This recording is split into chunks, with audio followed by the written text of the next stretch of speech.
the government has just spent to oblivion. It's their piggy bank. They want to study transgender studies of lizards in Africa or whatever.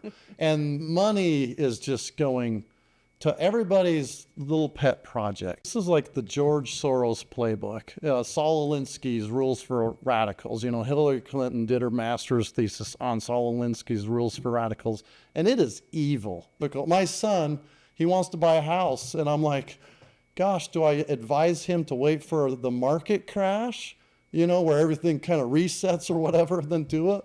Or do I encourage him to jump in?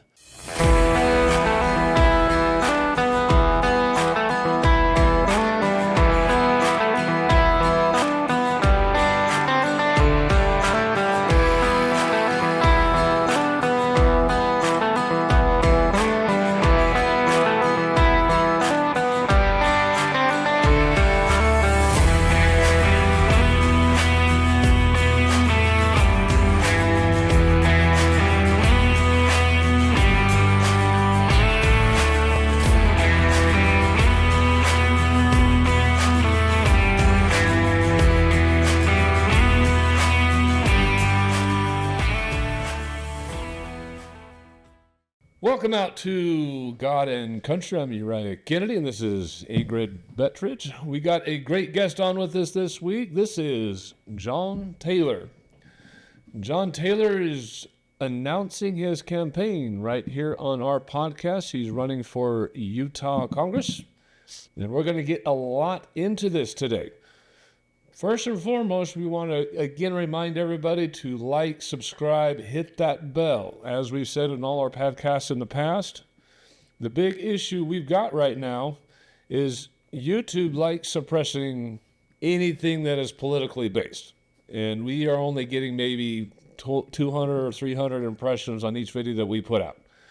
So unless you're out there liking, subscribing, and sharing it, we're really not proliferating out there, which is exactly what we want to do. We have well over 18,000 subscribers. We just put out a great video last week with the young Republicans, and then before that, another video that we put out on rape underwear in Europe, and that video has seemed to have gone viral. So that video has now well over 32,000 views, which is crazy. So I guess I got to be more. You just have to talk underwear in bathrooms. And something. But again, we need you, our subscribers, to be listeners, not just subscribers, and just make sure that you help us get out there. We have a lot of great subjects that we discuss. We jump from subject to subject throughout the podcast, so even though they're 2 to 3 hours long, find 20, 30 minutes a day to listen to them and watch the entire podcast, get all that information. We also have the chapters down in the description that you can click on if you have specific topics you want to listen to, so look for those. But getting into today's discussion, John Taylor is announcing his candidacy for Congress. Carrie Ann Lisenby, which everybody should know, is not running for re-election, and he is going to be trying to take her place. That's right. Yep. Glad to be here. Thanks for having me. Yeah, I'm jumping into this race. It's something that I've always considered throughout my life, but I'm at a stage of my life right now that I can give my full effort. And so let's do it. Full steam ahead. Tell us where you started out. Okay, well, I guess, when I was in my college years and my military years, early years, I was just too busy for politics. I always watched news. I think it was in church, there was a guy talking about OPEC, and he's explaining OPEC and all these geopolitical information. And I thought, how the heck do you know all this? And he says, Rush Limbaugh. I'm like, who's Rush Limbaugh? And so I started listening to Rush Limbaugh, and after my military career, I became a traveling sales guy for decades. And so Rush and Hannity and all these guys were kind of, where I got so involved in politically. And he was saying everything opposite of, he was pointing out the discrepancies on CNN. And you start to see this deep state and how news media hides and slants and taints things. And so anyway, I've always, since then, I've been heavily involved, politically, just, and it just kind of becomes an obsession, just, what's happening and the erosion that's taking place in our freedoms. And that's really what it comes down to. Was there much political conversation at the dinner table growing up at all? Not really. I mean, my dad was just trying to survive. He went from job to job. He finally landed a great job working for the purchasing department at the state. Trying to make ends meet for the longest time. We had 7 kids in 9 years. So the house was just super busy. I'm the oldest of 6 boys and 1 sister. And so my next brother's 13 months behind me, and then the one's 13 months behind him. So I was kind of pushed out, I was a baby just to be old. And, but my parents, they did the best they could, but it wasn't, a lot of political discussions and things like that. I mean, we always were conservative and we would complain about, this and that, but it wasn't, any education from that aspect. My mom and dad were hard workers. I mean, my dad did what you do, baling hay and working at the slaughterhouse and Del Monte and just all of that hard, gritty work type stuff. And so I always appreciated his strong work ethic. And frankly, it's hard for kids to have that these days unless you buy land, and do something like that. Nowadays, people have to go, you got piano lessons and soccer, you got different forms of work. But my dad just had that gritty, hard work ethic. And my mom, it was the education side. She's got her PhD. She worked for the State Board of Education here in Utah. She was kind of the autism expert in the state. So you say Jocelyn Taylor, everybody will know her. A lot of people worked for her, but they were, good parents. My upbringing was in the 80s, I think you probably don't know this about Ingrid, but she and I have something in common. If you play any music from the 80s, we can tell you the name of the song and the author, and we can even sing it for you. So just MTV era, but oh, the great hairdos too back then. Yeah, the big old curly. So yeah, I went to Weber State. I wasn't really super popular in school. In fact, I explained how I was in high school, and they're like, "No way." But I was kind of quiet and a loner, and just the solo guy. I came up to after high school, I says, well, I want to go on my mission now. I had always planned on serving a mission. And that was the best experience of my life, going to a different country, learning a different language, and seeing real, true poverty. Because, there's people that have food insecurity here in Utah and in the United States, but not like some of these other countries. And when you take away some handouts, everybody figures it out here, but there's other countries, they can't figure it out. They go without for many days. And so, my first area on my mission, we had the box, cardboard, whatever type city, and, lots of drugs, lots of, issues going on, and major food insecurity. So that perspective was really helpful for me, just to see that and to live that and experience that. How did that build your faith in God?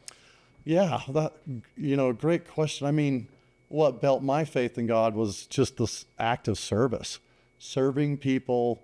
You feel that spirit and you can help and lift and build others, and to your point, I've always preached, I've always tried to serve in my community, in my faith, in the military, and that kind of leads to where I'm heading now.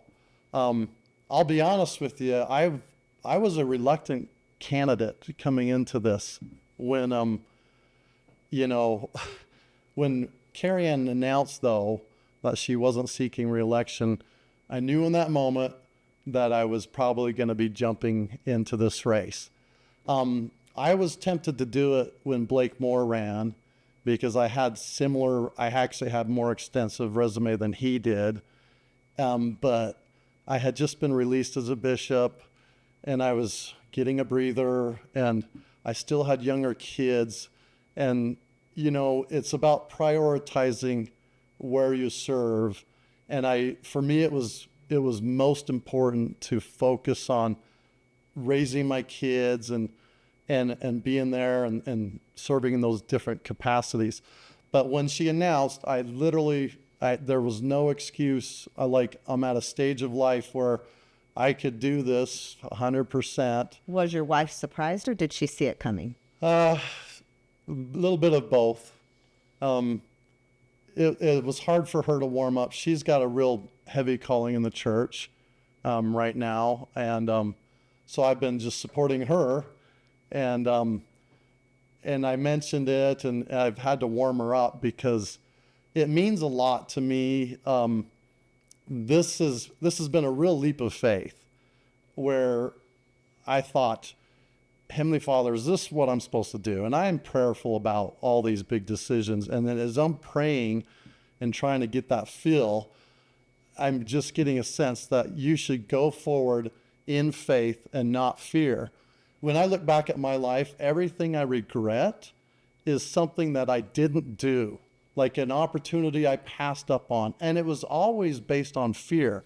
So when I first went active duty in the military, we were going to be stationed in Germany, in Stuttgart. And Carrie was 7 months pregnant. And we were like, oh, we don't know what the medical's like. And, so we traded that assignment. I went to Fort Gordon, Georgia, kind of next to where your son is in Savannah. So I was stationed there. And I regret that, missing out on that opportunity. So for me, when this opportunity came up and I'm praying about it, I'm thinking, am I going to be afraid and just live in my comfort zone, or do I need to give more? And the answer keeps coming to me, you need to step out and give more. And so that's why I'm doing this. And it does mean I might lose my job that I just love.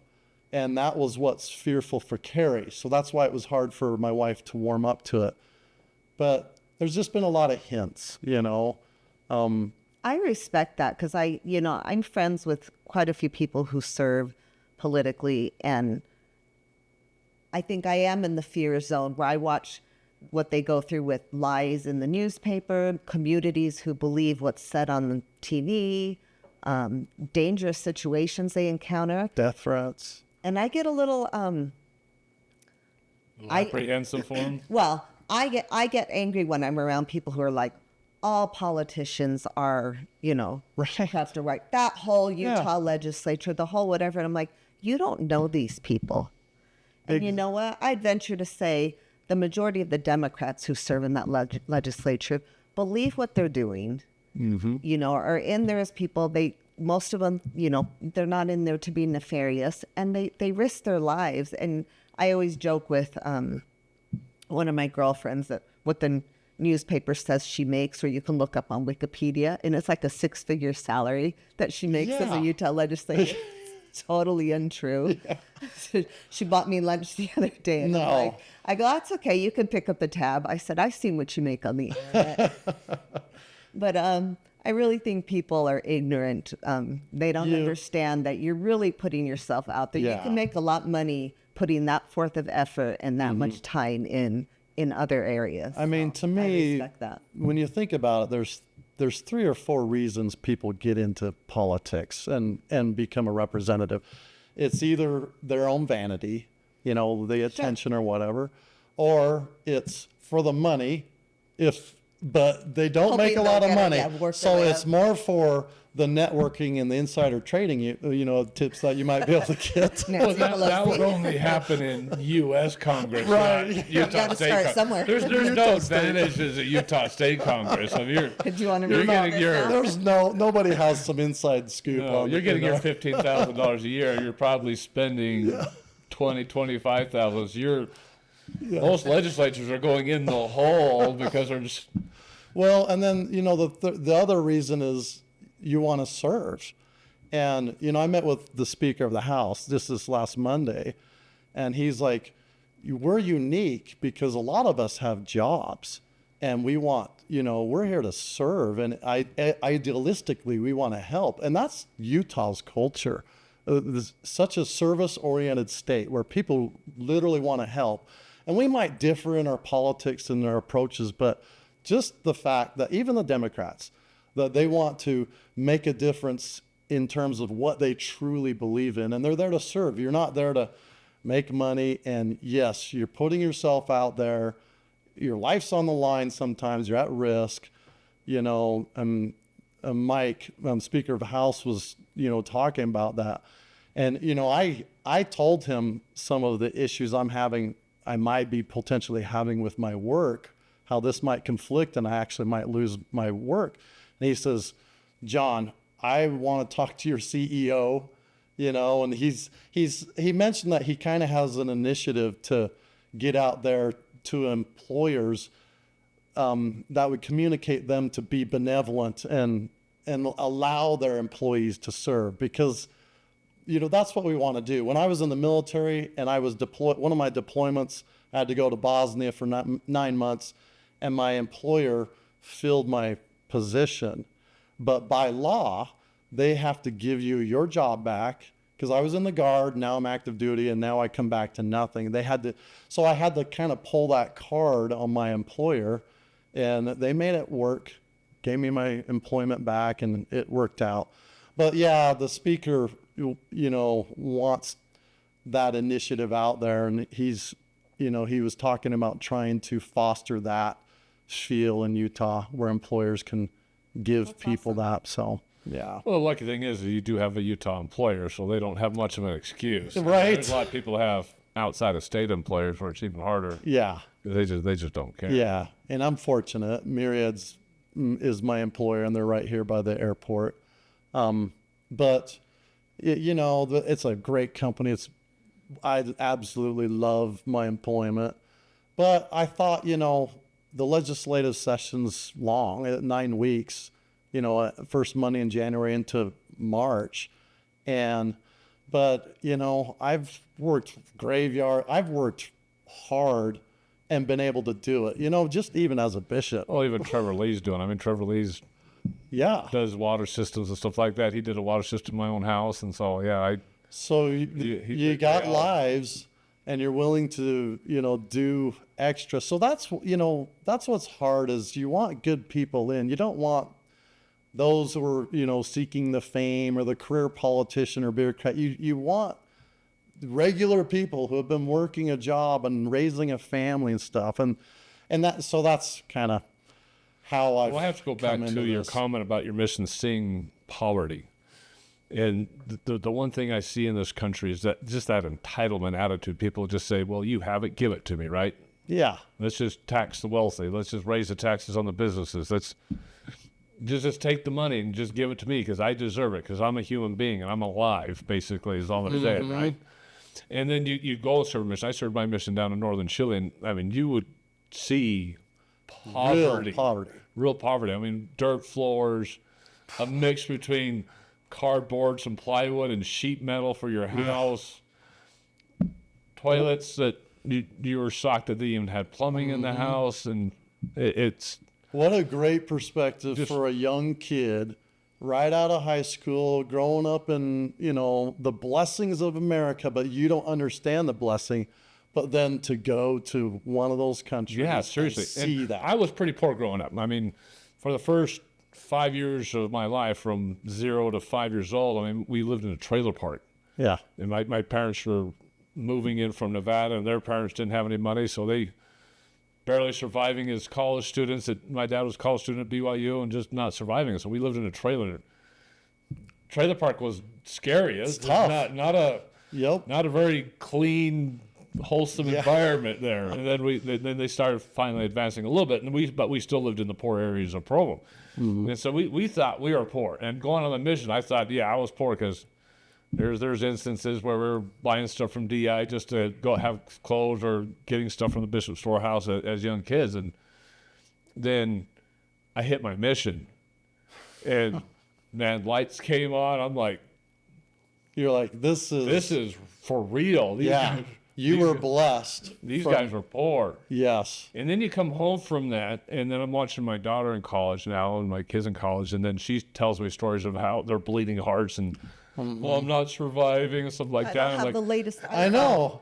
Oh yeah, you're not going to I still have upgrade an my. iPhone 16. We are poor. yeah. That They is so true. They got these really nice cars. They got the I hope my TV. daughters are listening to Ingrid. They're like, no. You know, You don't understand poverty because you don't even understand U.S. poverty yet. 'Cause Yeah. I've been in Oh yeah. ghetto areas in Detroit. I've been in ghetto areas in Queens. I've traveled the country because I do medical as well, so I travel a lot. Oh yes. And I said, there's some pretty poverty areas in the United States, but And they're not really in Utah. I laugh at the people here who are like Ogden and West Valley. Yeah, I know. I grew ghetto, up in and I'm Ogden. I'm that's like, not ghetto. I know. I haven't seen any true ghettos in Utah. Until, I No. mean, you go to Detroit, you go to New York, Queens, you go to like yeah. scary areas in California, City of Industry or Cerritos in Lots. California. Yeah. Yeah, the third world country, you know, if you've never lived in it or even vacationed or experienced it, it is a good Well, the vacation's perspective. dangerous Yeah, the vacation. because vacationers will only see what the country wants you to see. Yes. Uh-huh. Like a lot of people go down to Cancun And they say, see the "Cancun's resorts." gorgeous, everything's gorgeous. But I'm telling them, like, hey, I know friends that have served missions down in there. Go Just go off the block for go 5 blocks, 2 Yes. blocks off the block, and you Yep. will see real real poverty. poverty. Real poverty. You know, it's interesting because, I mean, in my church, in my faith, and everybody's faith, we want to help the poor, you know, and I think the government has the same intentions, but it's difficult because they want to give benefits and help the poor, but those programs don't always work as ideal as possible. And for me, you know, I served as a bishop, and so I was a steward over kind of like tax funds. But these people, some of the poorest people, would give their money, even they're out of a job or everything, but they were still making the sacrifice. They were giving their money. So when I look at this pool of money, it was sacred. This is sacred money people sacrifice to give to somebody. And so when people would come to me as a bishop and, Bishop, I can't cover my rent, or I need help on this or that or the other, we were able to help them out. But imagine if I looked at this as my piggy bank. You know, we could use some new furniture here. And I mean, this is what's going on with the stewards of our tax dollars, where they don't consider these funds as sacred. It is their piggy bank, and they go spending and doing all this stuff. So, you know, you've got that aspect of it, but then you have the end user who needs the money. And I have to be sensitive here, but sometimes people would come and ask for money to support lifestyle, not life. And life, you know, I'd help them here and there, and then they're doing their nails and they're going on vacations and doing things like that. So, I mean, you think of our like SNAP program, people are trying to support their lifestyle. Well, go see what lifestyle is in these third world countries. There's no lifestyle. It is supporting life. It is true poverty. So, you know, there's things that I've learned that I take away when you look at government programs, how they don't do it efficiently because they make money, you know, here's if I was to take money and say, and somebody asked me for money, and I say, well, yeah, here's a whole bunch of cash. You know, go pay your rent. What are the challenges of giving somebody cash to pay their rent? They might start spending it on other stuff. That's what's going on with SNAP. You have a system of, you know, People selling their stuff. yeah, you need to channel them to the food pantries and stuff where they can go shopping for actual food and things like that. So, but anyway, I just think that perspective, I think the church does it. All these different organizations and churches do a great job in how they administer support to the poor. And that's kind of a model of what we need to do in the government side. It's not your piggy bank. It's sacred. Tax dollars are sacred. And let's think of it like a business. You know, Trump's a great business guy. He's a business guy. and he understands business, so he knows how to negotiate, and he knows how to cut the fat and slim, and and it's kind of refreshing versus some of the others. I mean, we have seen from Carter to Reagan, I mean, you've seen kind of a night and day what works and what doesn't.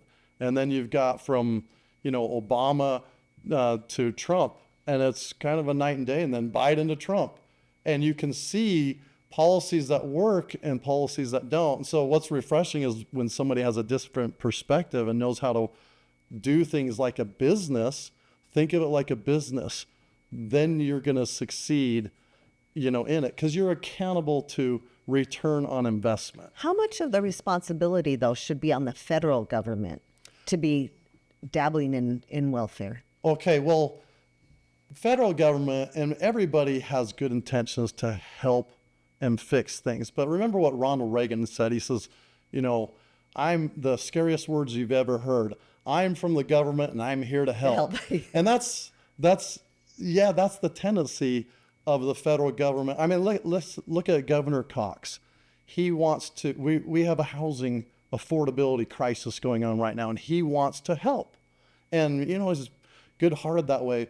But what he's saying is, well, we need to force the lower level municipalities to rezone and build, high density here and there and stuff like that. That tendency, I understand you're wanting to help them fix, but that's not what you want to do from the government.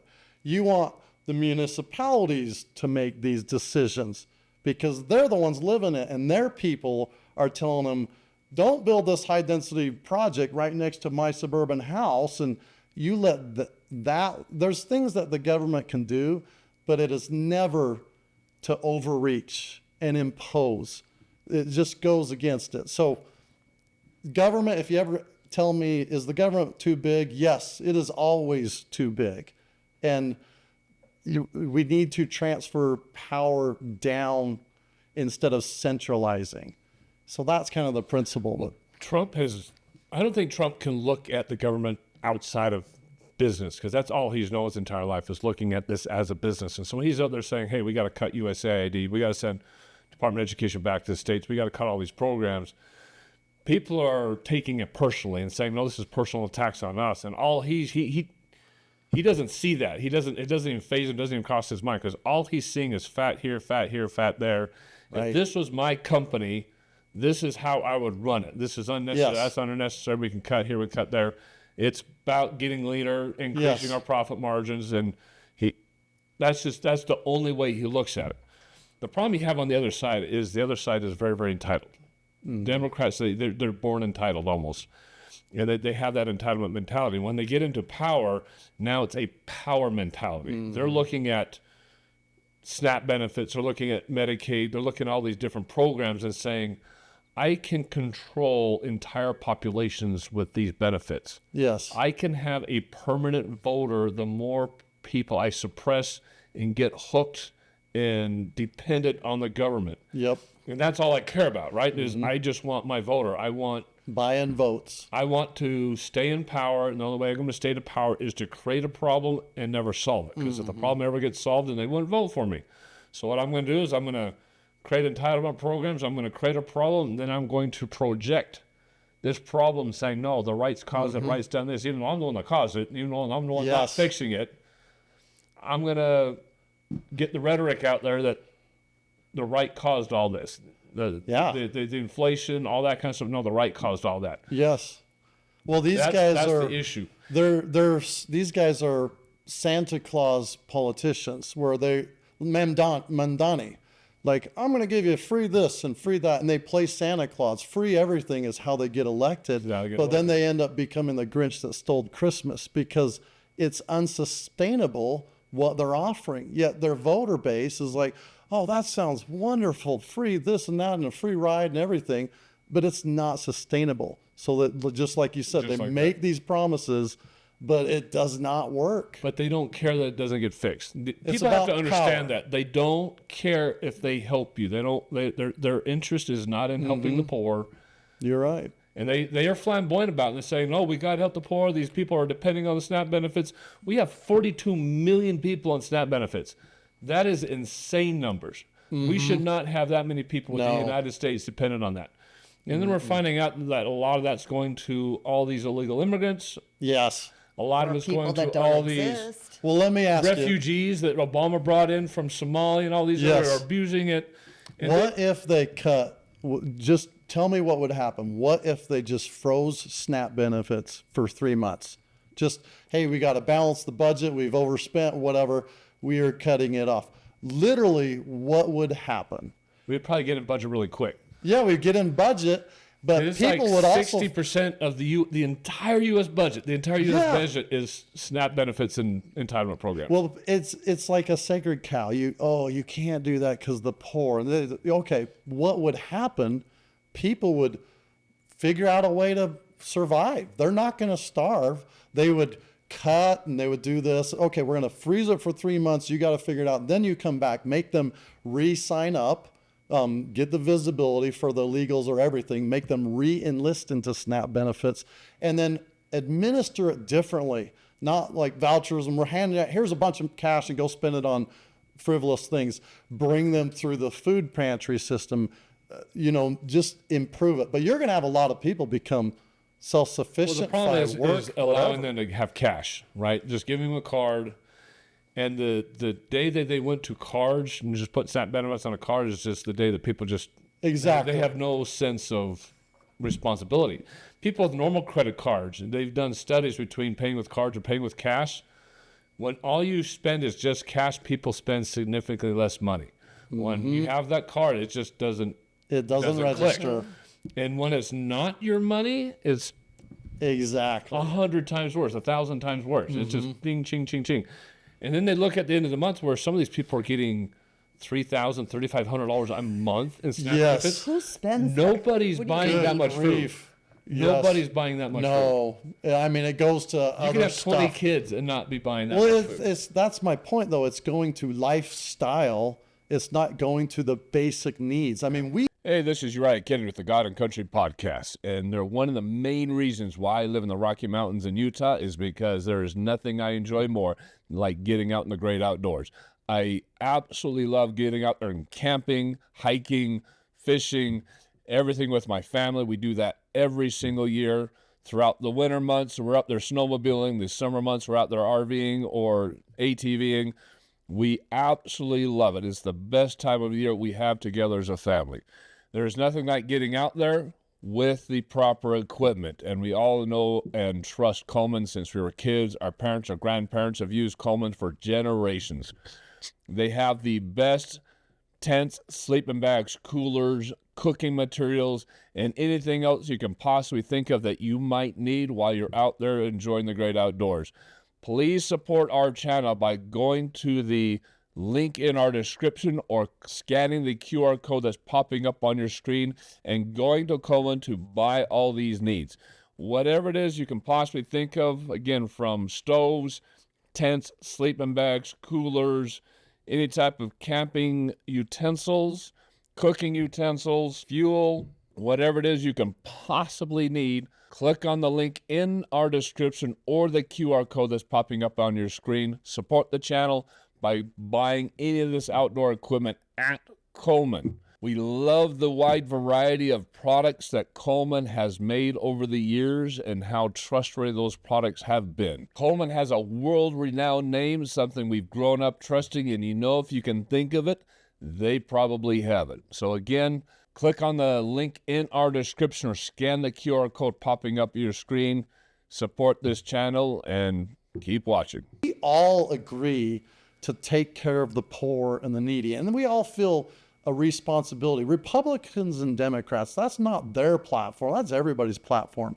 But the way it's administered, just like you said, it's not administered well, and so it's abused. And that's why I brought up the point, when I'm giving sacred funds, fast offerings to somebody, I pay their bill. Or I wouldn't just hand them a voucher, go spend, because then they're in Vegas at a hotel and buying, things that they're not supposed to. So the program is not, it needs to be restructured, which is why, I'll go on record, says you need to freeze benefits 3 to 6 months and then figure it out. And then the cynical in me thinks what would really happen? The media would launch a huge campaign Attacking and rounding up these people who are like, wait a minute. Yeah.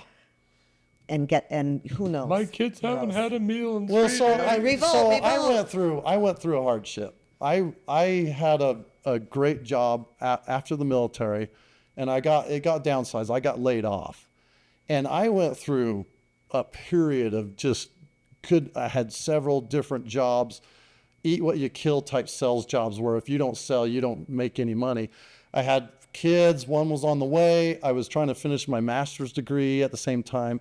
And my pride and stubbornness, I should have taken unemployment, but I refused to, because I just wanted, I'm going to make it through myself. Now, I paid taxes. I probably could have taken unemployment, but I didn't, just based on principle. Kind of like in the 50s where, you took unemployment, that was looked on as being bad. But I'm not advocating that. People should take it because you deserve it.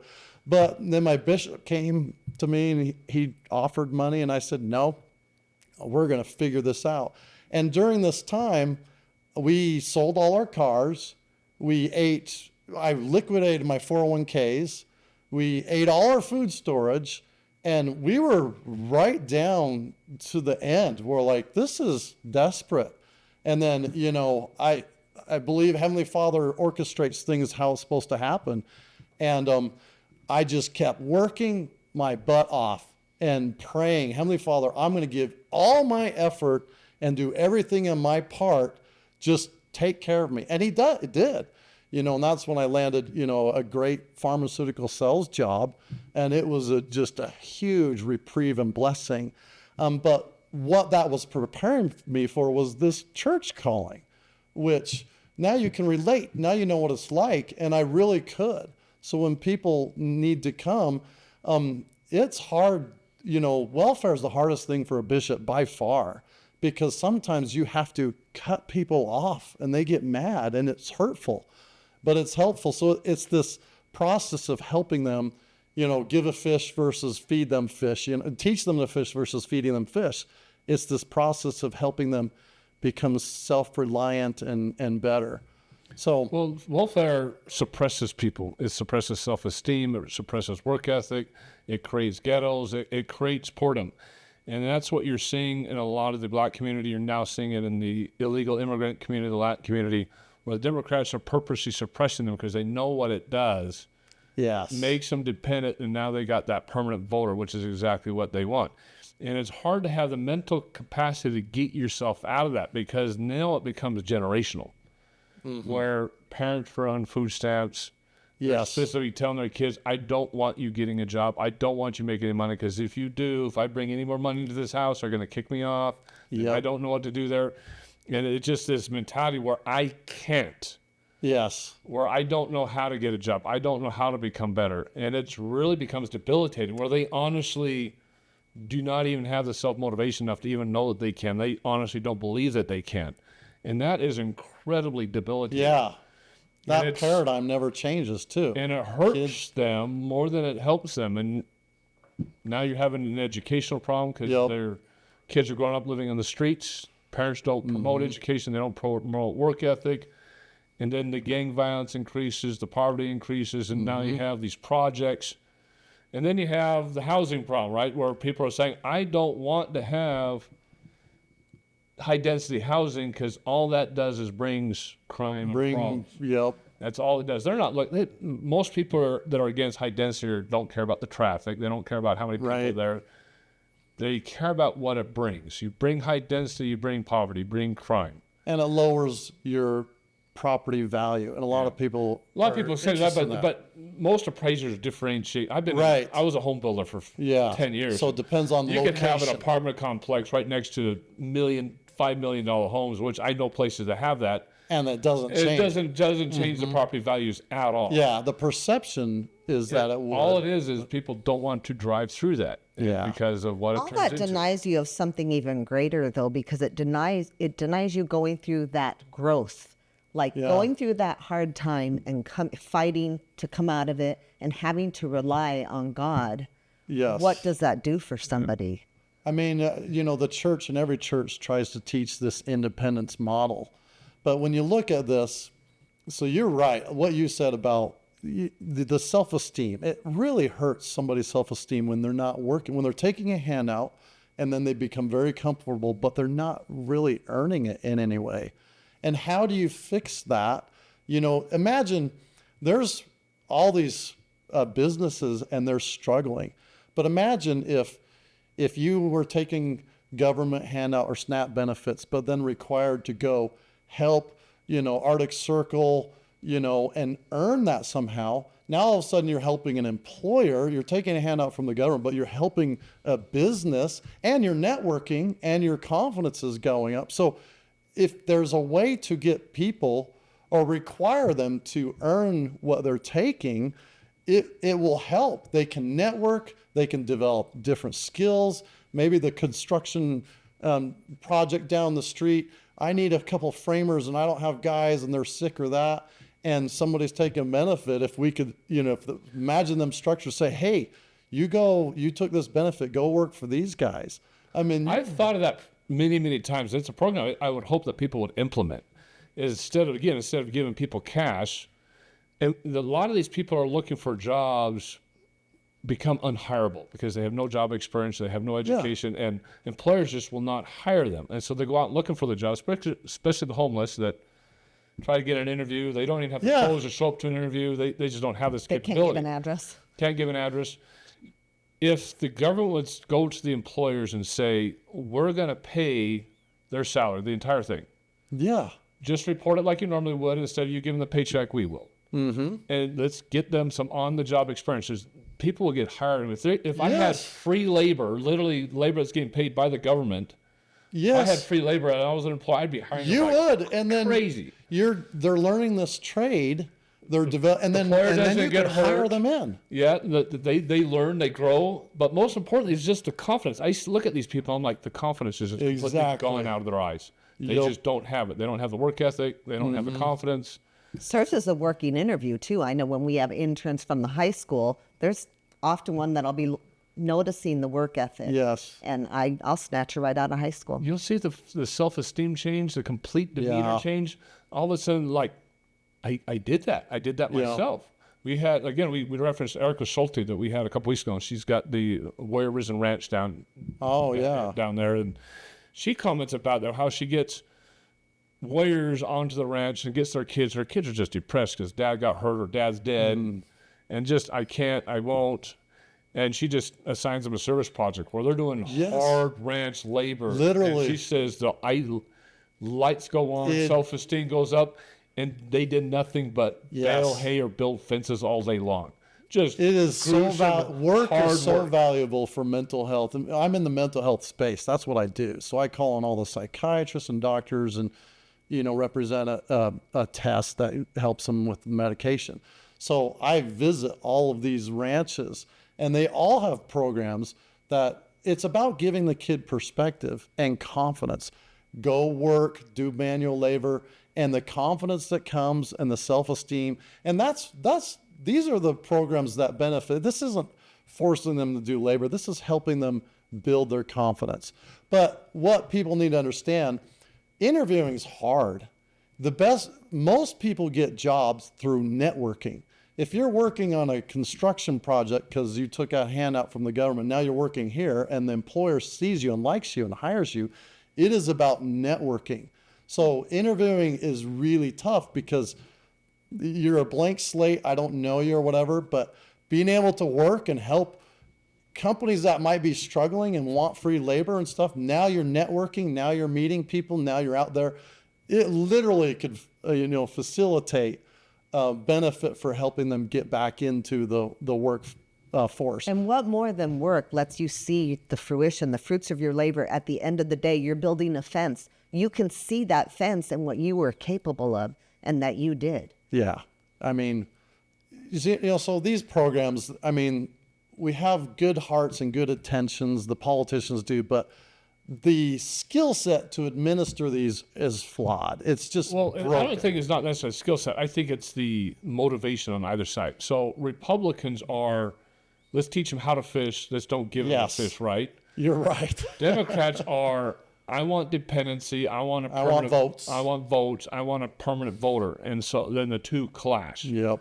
And then the problem is neither side wants to fix the problem because both sides in the end want to stay elected. So the Republicans know there's a problem, see that there's a problem, know how to fix the problem, but refuse to attack the problem because they're afraid of getting voted out of office. Democrats are saying, well, that's essentially just telling us, yes, that you support the program. Let's dive in deeper. Let's make the program bigger. Well, and that's the frustrating thing with me about some politicians is they just kind of blow with the wind, right? There's not a principle. They don't stand on a principle. There's, oh, what do you believe? Well, I believe that too. I mean, you look at the Democrats and they were all against, illegals coming in and everything. And now it's, oh, that's popular. We want them in. And that's the kind of hard thing to do. So if you're not standing on principle and willing to do what's right, despite what everybody says, like, oh, you don't like the poor and you don't like this. Well, I love to care for the poor. I don't care how you brand me, but I know what's going to foster how a program's going to work better. So I would be in complete support of those programs if they were doing that. Let's say, again, if the players were hiring people and not having to pay their paycheck, they'd hire them all and just on-the-job experience. They just work and they grow. Let's say someone says, well, I don't want to do construction. I don't want to do this. They said, well, you're going to need an education. Great. Let's pay for your schooling, but the caveat to your schooling is you have to keep a certain GPA.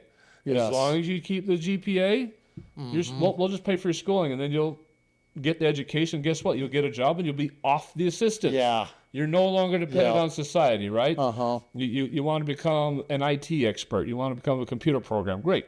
As a society, I say I'd be glad to help pay with my tax dollars that education if that means that person was But is Exactly. it the proper the role system. of government to pay for their opposite. education? Well, it's better than SNAP benefits, right? That's my whole Right. point. Is if You're if I making had a them earn choice it. between SNAP benefits and free Medicaid and going to get a job even though the government's paying the wage, or going to school even though the government's paying for it, Yeah. I'm okay with that. I'd be very, very okay with that.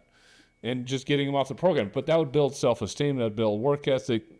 Yeah, The because what entire economy would grow. Yeah, what bothers us is, people that are taking the handout, like they're on Medicaid and they're on government assistance. And if they get a job, they make less getting the job.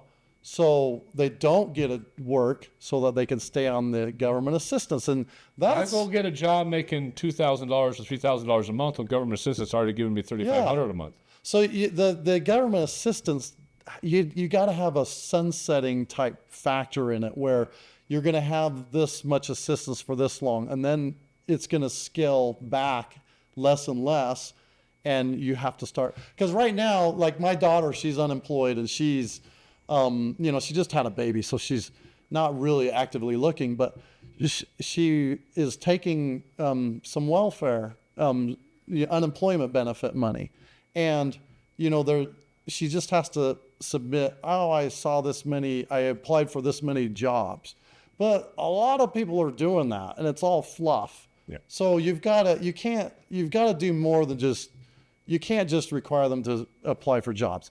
Go work. Anything. Go work in anything, or education.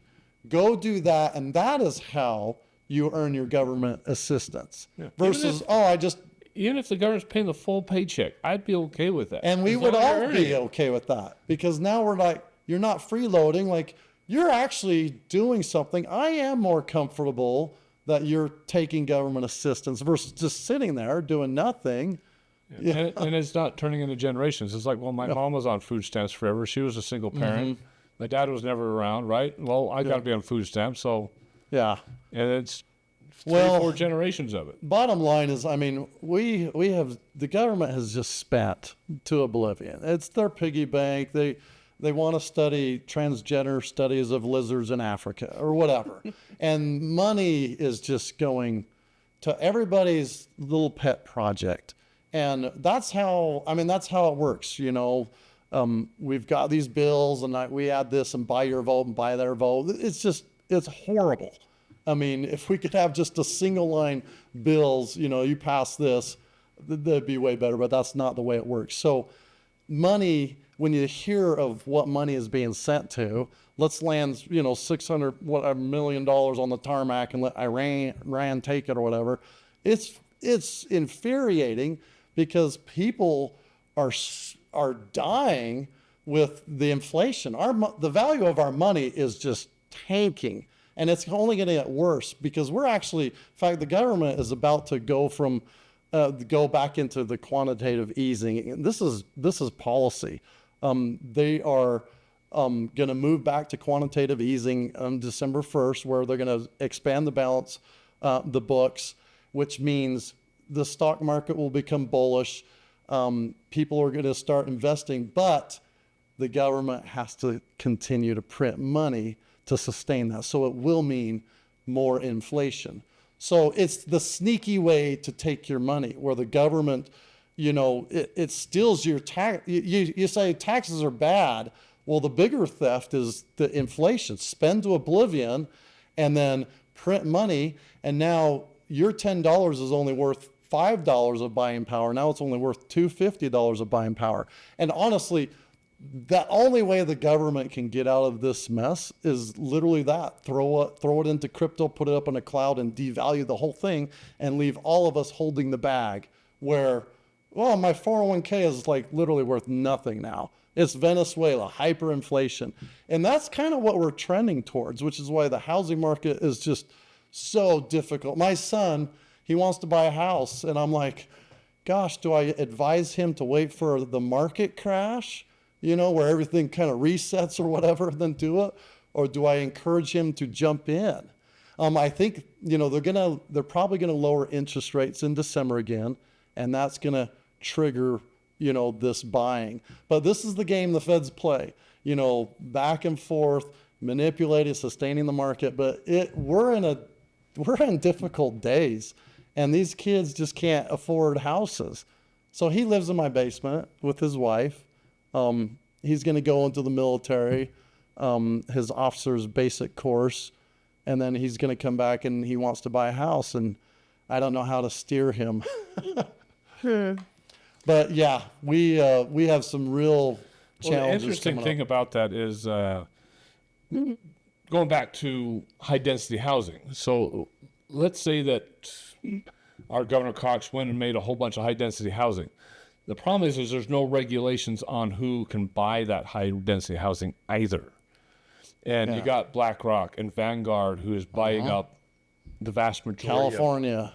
And they're just rental properties. And when you do not have home ownership, you do not have the same respect for the community, the land, anything like that. Helps. It's been a proven fact that when you own the home, there's less crime, there's more pride. People You take do care the of yard, things, you take care of it. things. Rental properties bring crime, they bring problems, but they also make Vanguard and all these other companies very, very, very wealthy. And we were talking to, I think it was to Dan McKay that we were talking to about this. And now that you're going in, pulling attention again, and one of the laws that we think should be happening is there should be a limit to outside of the state landlords. Yeah. So if you're a landlord, you've got to live within the state, which would limit a lot of that and create ownership. I was talking about this to John Croft, the county commissioner in Davis County, about the same thing. He's like, we have a massive, massive problem in Davis County about how much property is owned by these large investment groups. Coming in and buying it. Buying up everything. He says that's killing the market. Well, that and these people moving in, bringing their... Well, it's so bad that, I don't know if you guys know Richard Marcosian. He runs the Utah Stories magazine, and he also has his own podcast, and he's coming in a couple weeks. And that's going to be the topic of discussion is Vanguard and BlackRock and all these outside of the state investment groups just buying up everything and just creating massive rental properties that they're making buku bucks on because they have a property, because they have so much money that they're finding it hard to just invest all of it in the stock market, and they don't want to have it all in one place. And like, well, where do we put all this money? Because they're up into the trillions of dollars now. Yes. They're just buying up real estate. So the advantage that they have with real estate is they have cash. So they can buy the house that appreciates, which gives them the interest they want. And then they got a free payment coming in every single month. So tax strategies Just, come in. just huge. And the more land that they can own, the more property they own, the more they can just have their Yes. money sitting somewhere that they don't have to pay taxes on. That's appreciating. But it's the cash flow that is ranking in billions of dollars in just that amount of money. Because they're not paying a mortgage. Like most they're landlords not. that are... Yeah, they're paying the mortgage or They're whatever. paying the mortgage. They're just making a little bit off the top between the mortgage and the rental costs. No, they're just...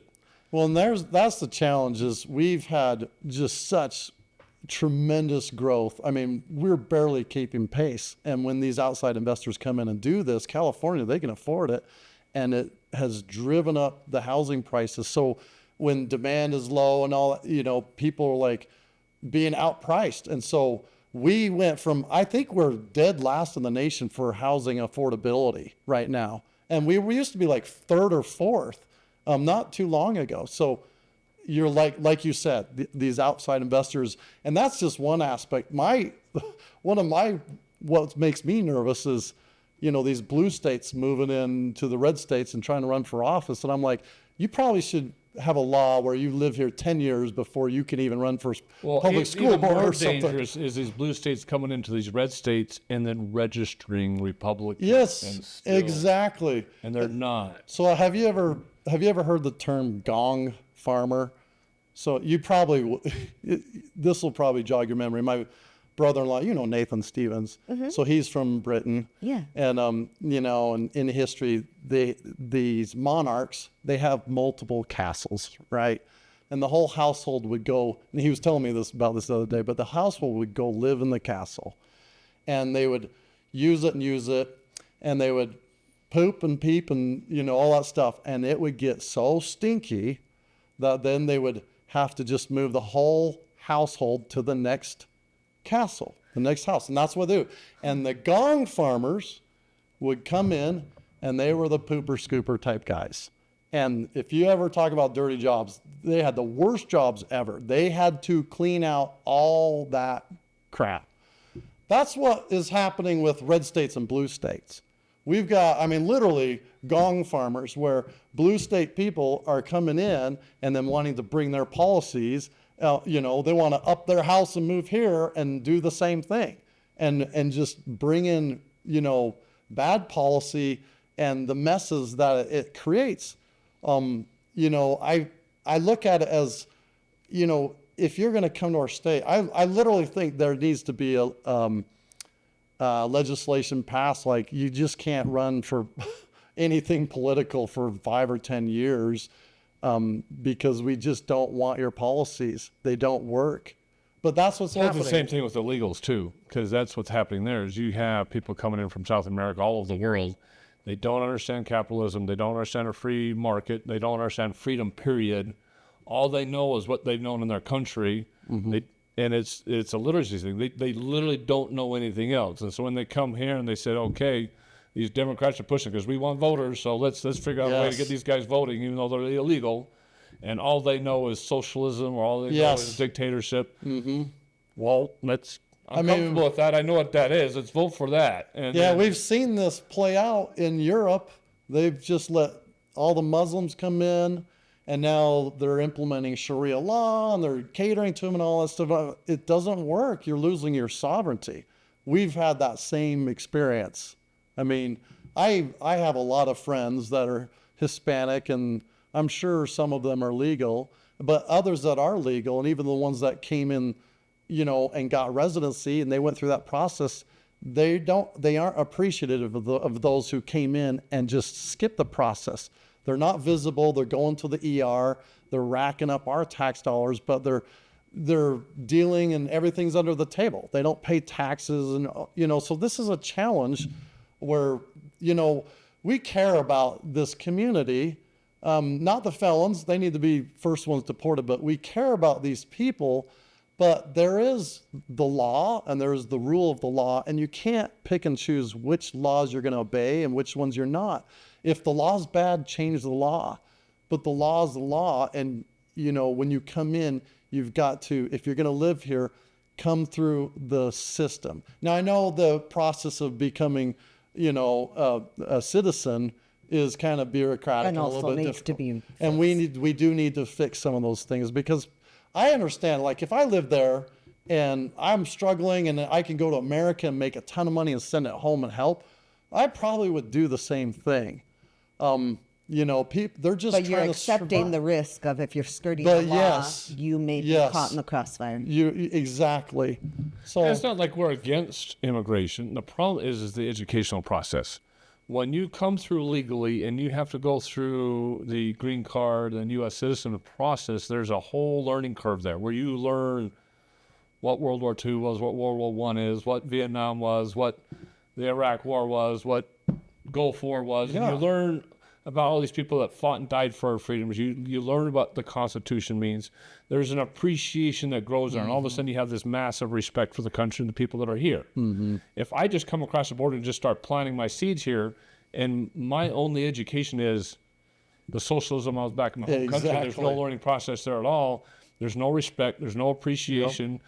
Entitlement starts sinking in. You guys are rich. Just give it to me. And just the reverse happens. And when you do that in the masses, in the 20 million, we cannot assimilate that many people that fast. And it just completely destroys our entire fabric.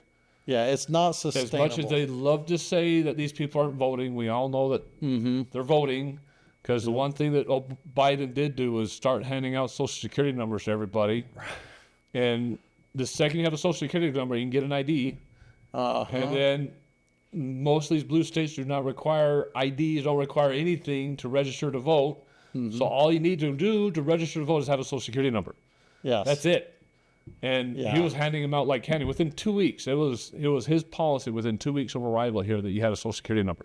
And it just Yeah, it's handing 'em out. amazing. I mean, you go to the airport, you've got to present ID. You go to the bank, everywhere you go, you got to present ID. But this is their attack. Look, Well, they're handing out the ID. yeah, we don't want, we're going to give you we're going to give you IDs, or we don't want to require IDs to vote. I mean, And then they all said, they're not voting. They're not Yeah. on the registries. I'm like, but they're showing their hand. Like you were saying earlier, they're buying votes. It's all about buying votes to gain that power.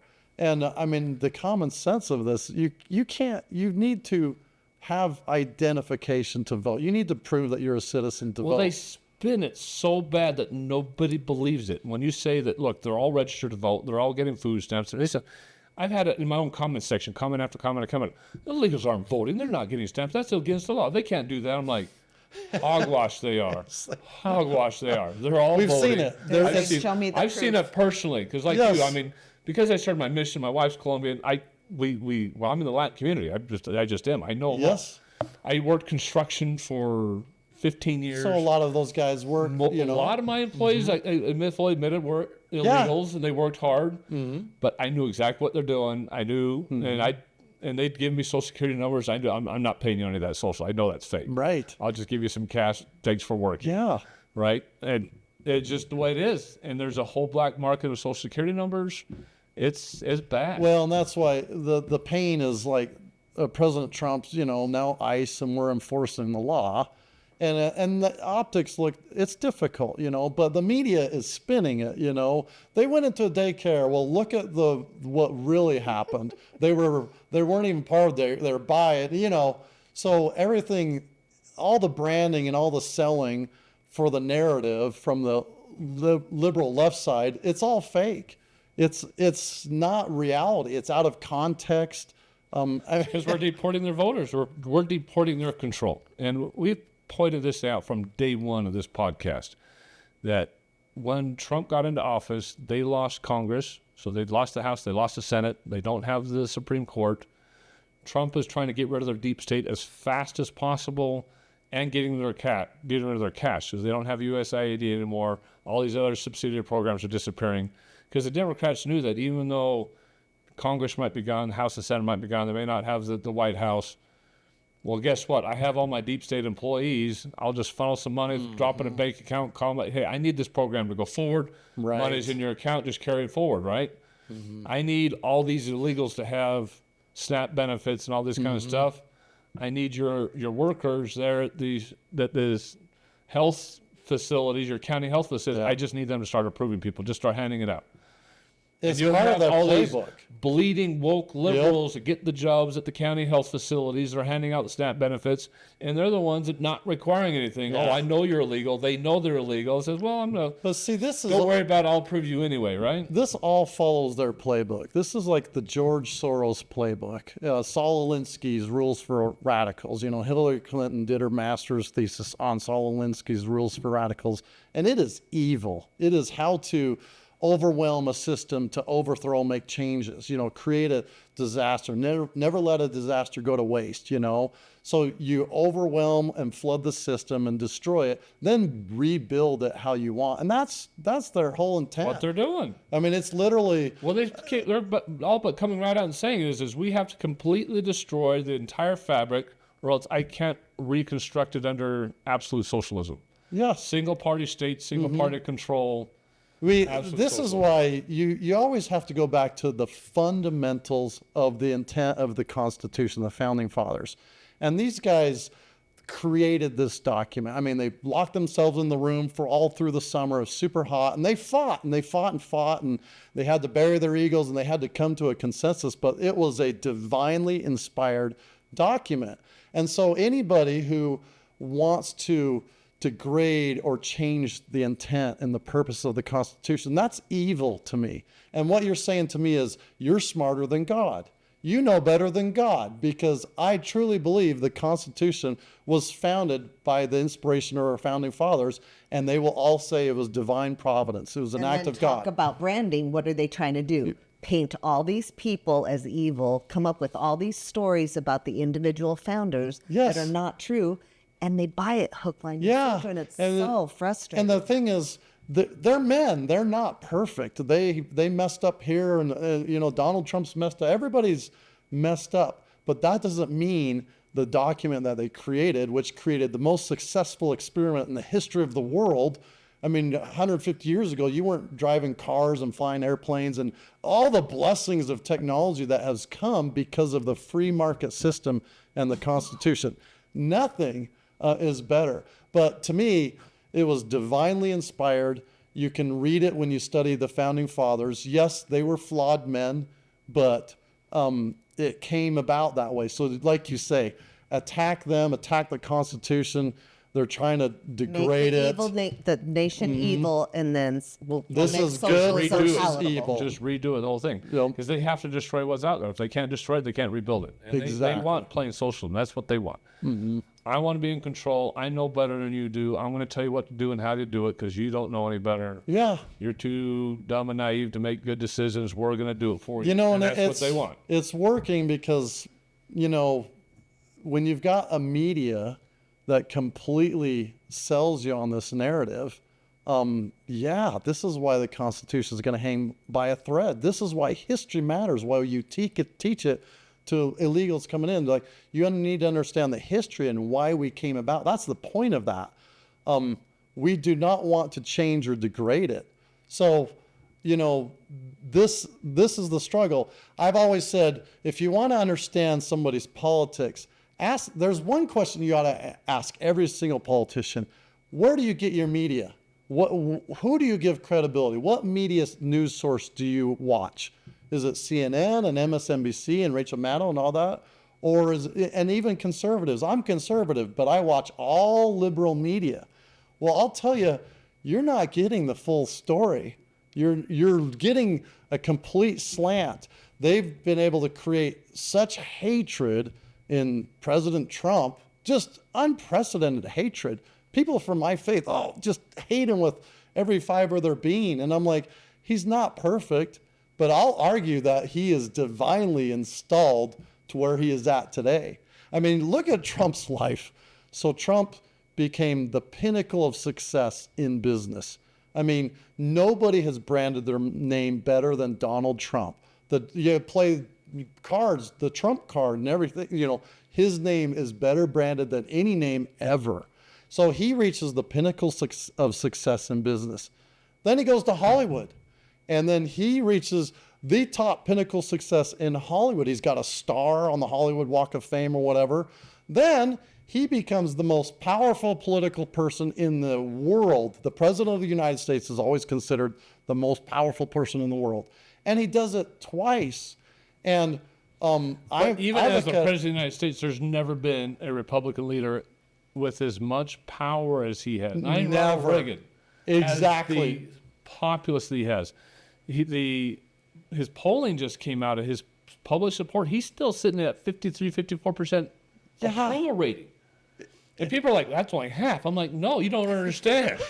There's not a president in history that gets above 50. Yeah. They're usually sitting around 45, 46. Unprecedented. Because you'll have the extremists on the right and the extremists on the left. And so all you're really counting is the people on the left. Yes. And it's a 10, 20% swing.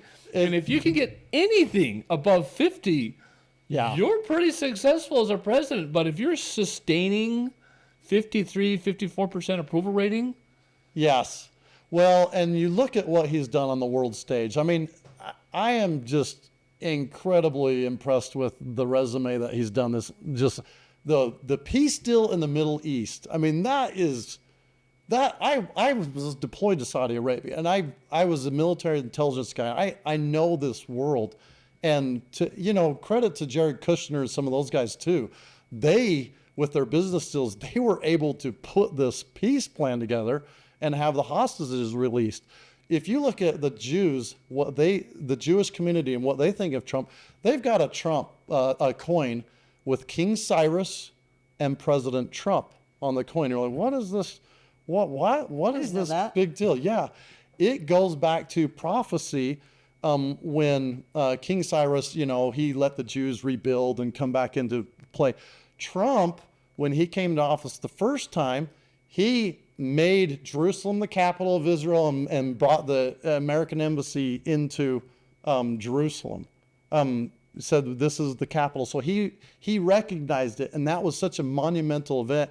And that happened 70 years after the the Israeli war, which is very prophetic to them because that's a Jubilee, Shemitah Jubilee cycle type 70 years. Mm-hmm. Literally 7 years later, after he did this, literally 7 years later, we just got this Mideast peace deal. I think you can read this in scriptures in Daniel when it talks about the peace treaty and all that stuff. Literally, Trump, people think, it's all happenstance. So I think this is divine orchestration. He was the guy that could do these things that are literally biblical. This is prophecy being fulfilled through Trump. Just like God used Christopher Columbus, maybe not the most moral guy or whatever, but Christopher Columbus, he inspired him to come here. All of these things are orchestrated. So, hate all you want with President Trump. To me, talk is cheap.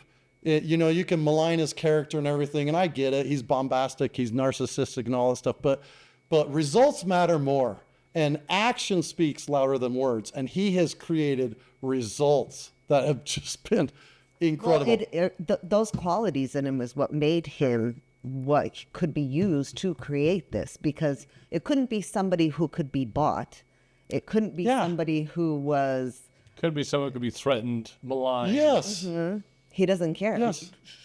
Somebody could be shushed. Because the biggest thing I see, because my dad was a part of this, and I'm anti-Trump. He's just too flamboyant. I'm like, he has to fight fire with fire. Yes. He will get crushed. Our entire party will get crushed unless someone gets as loud and as outspoken as the left. Because if they continue to outspeak us, they'll convert more and more people to their cause. Because we are the silent majority, and the problem is the silent part. But we're not converting anybody to the conservative cause, the Christian cause. We're just bad at that. Yep. We're not flamboyant. We're not the protesters that get out there and do the marches. Right. But we've got to start speaking our values. This is what we spoke to last week with the young Republicans, is you've got to start speaking. Yes. Because if you're not as loud as they are, you're going to start dying. We're not going to go out and burn police cars or anything else like that, but we have to be just as loud. Yeah. We'll get crushed because they will draw thousands, if not millions, to their cause, and we will lose. Yeah, you've got everything. to communicate the values. And I mean, sometimes their method of communicating is yelling and screaming and stuff, but President Trump, like you said, I mean, he just says it how it is. I mean, and that's why people hate him. Like, oh, he's narcissistic. I mean, he says things just to pull their strings, literally. He's like, yeah, those boats, you know what? We're just going to kill them. We're like, Well, he's the best troller in the world. He trolls like crazy. He trolls like crazy. It and makes they me buy laugh. into it, which is Well, funny. because It's their like, heads are exploding, and I'm just laughing. I'm like, I can see how the narrative, the media, Trump's given them all the ammunition to say, look how narcissistic and look how bombastic. I totally get it. But Trump, he's like, if you look at the other side of him, he's like a nice he's got guy. a major sense of humor. I mean, the biggest troll out there was they started this new King's protest. Yeah. So he put a crown on, took a picture of it, sent it out as a meme. And they just flipped out. And the rest of us great. are laughing. But so Trump takes a page from Rush Limbaugh. Rush Limbaugh, now I've listened to Rush my whole life. And people don't realize Rush is the one, if Trump ever had a mentor, it was Rush Limbaugh. Rush Limbaugh started talking about, we need a business guy in, and he started floating the name President Trump. Back in 2013, 14, 15, you go look at his archives. And he always said it. Rush Limbaugh was the one that reached out to President Trump, put that bug in his ear, and he's got the whole audience to support him. And so when you look at pictures of Rush Limbaugh and Trump, these guys are pals. Like, you see Donald Trump just loving on Rush Limbaugh. And so the power Rush Limbaugh had, because we all thought, oh, he's a Democrat, he's a Democrat. But he was shaped and installed by Rush Limbaugh. Yeah, if he ever had a mentor or an idol or somebody that Donald Trump looked up to, it was Rush Limbaugh. So, now you've got somebody who is a business guy, who can manage and look at programs. And you saw this when he just started the presidency, this 47, the first thing he wanted to do was just the Doge. He wanted to we've got to be like a business. We got to rein in spending because it's not sustainable. And as a business guy, he naturally thinks that. Doge cut some things and it wasn't, the most, now they had to rehire stuff and the IRS and, it wasn't the best. Well, you can critique it, but the intent was there. Like, we've got to try and live within our means. Well, the problem is he had all the cuts, and Elon Musk laid out all the cuts, but they can't cut without Congress. And yeah. Congress can't get their act together over there to cut. So, I mean, Doge put over, okay, cut this, cut this, cut this, cut this. And so they've got stacks of paperwork sitting over at Congress now of all the Doge cuts. And I think they've passed 2 of them out of like 200. So it's not that Doge was unsuccessful. It's that Congress controls the purse, and they're not cutting off the purse. And they're not doing it. They're just not cutting off the purse. It's not happening. Yeah. Going back to our housing problem, the other thing I'm seeing with housing, and we're going to discuss in this couple of weeks with Marcosian. I was a home builder for a number of years, and 2005, 2006 was just massive housing. I was building houses like crazy, selling like hotcakes. It was just gangbusters housing, just making buku bucks. Come down to the end of 2000, you could see the slowing. All of a sudden, lending was starting to dry up and all this. And then 2008, you have just the absolute crash. So I'm heavy into Rush Limbaugh. I was listening to Sean Hannity back then. I'm like, what is the problem here? So I started really heavily researching it long before I started this podcast. I mean, this is 2006, 2007. I was researching this, finding out what's wrong with the market. And I read this article out of the Wall Street Journal about Fannie Mae and Freddie Mac. And this lone article in the middle of the paper, wasn't even front page, it was just the middle of the paper, just explained the whole thing. And whatever brave author wrote it and put it onto the paper, and then it was just kind of lost in history. But what happened is you go back to Obama caused it. Everybody's like, well, he wasn't president back then. I'm like, no. But he was the senator at the time that was on the Freddie Mae Fannie Mac committee.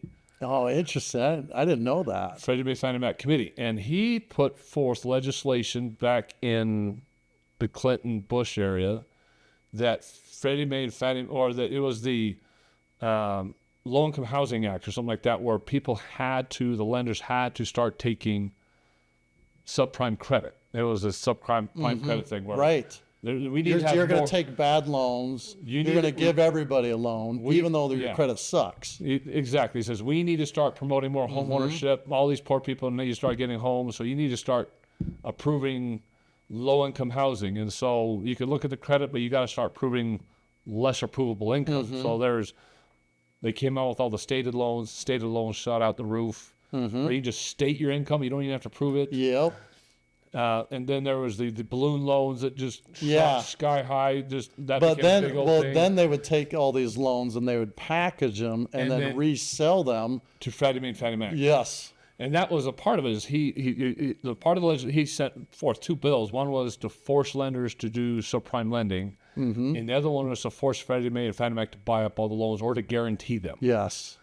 And so by the housing crash was caused because Freddie Mae and Fannie Mae owned like 60-70% of Yes. the mortgages in the country, which is way too many mortgages for a government to be owned. Yes. Well, and they started getting the confidence, like the governments, we're going to bail you. We will not let you fail. Well, You're all too the big to lenders fail. was like, well, if the government's going to guarantee it, why not? They just started handing Yes. out money, right? I'll approve hand out money. anybody. Approve anybody. We'll repackage it. We'll sell it. Fred- That's Fannie Mae- where you got that bubble, the 2008 Freddie Mae and bubble. Fannie Mae bought up everything, and then all of a sudden, all these banks started crashing. Well, guess what? We'll just bail you guys out. 'Cause That's we right. guaranteed it, right? We guaranteed it. We're backing it, which is Bailing why they took that huge risk in the first place. So, So there's 2 points I want to point out. As a home builder, I experienced this thing firsthand. So I had, at the time, probably about 25, 30 houses sitting on the market. I was a big home builder, and these are $500,000 houses. yeah. In 15 years Oh, ago, yeah. 20 So years those ago. are like 20 years ago. So they're $3 million houses. So they're huge houses. I mean, 5,000 to 8,000 square foot houses. And we would go to the lenders and say, well, we've got a lot of buyers. They're just not qualifying. No one's giving out any money.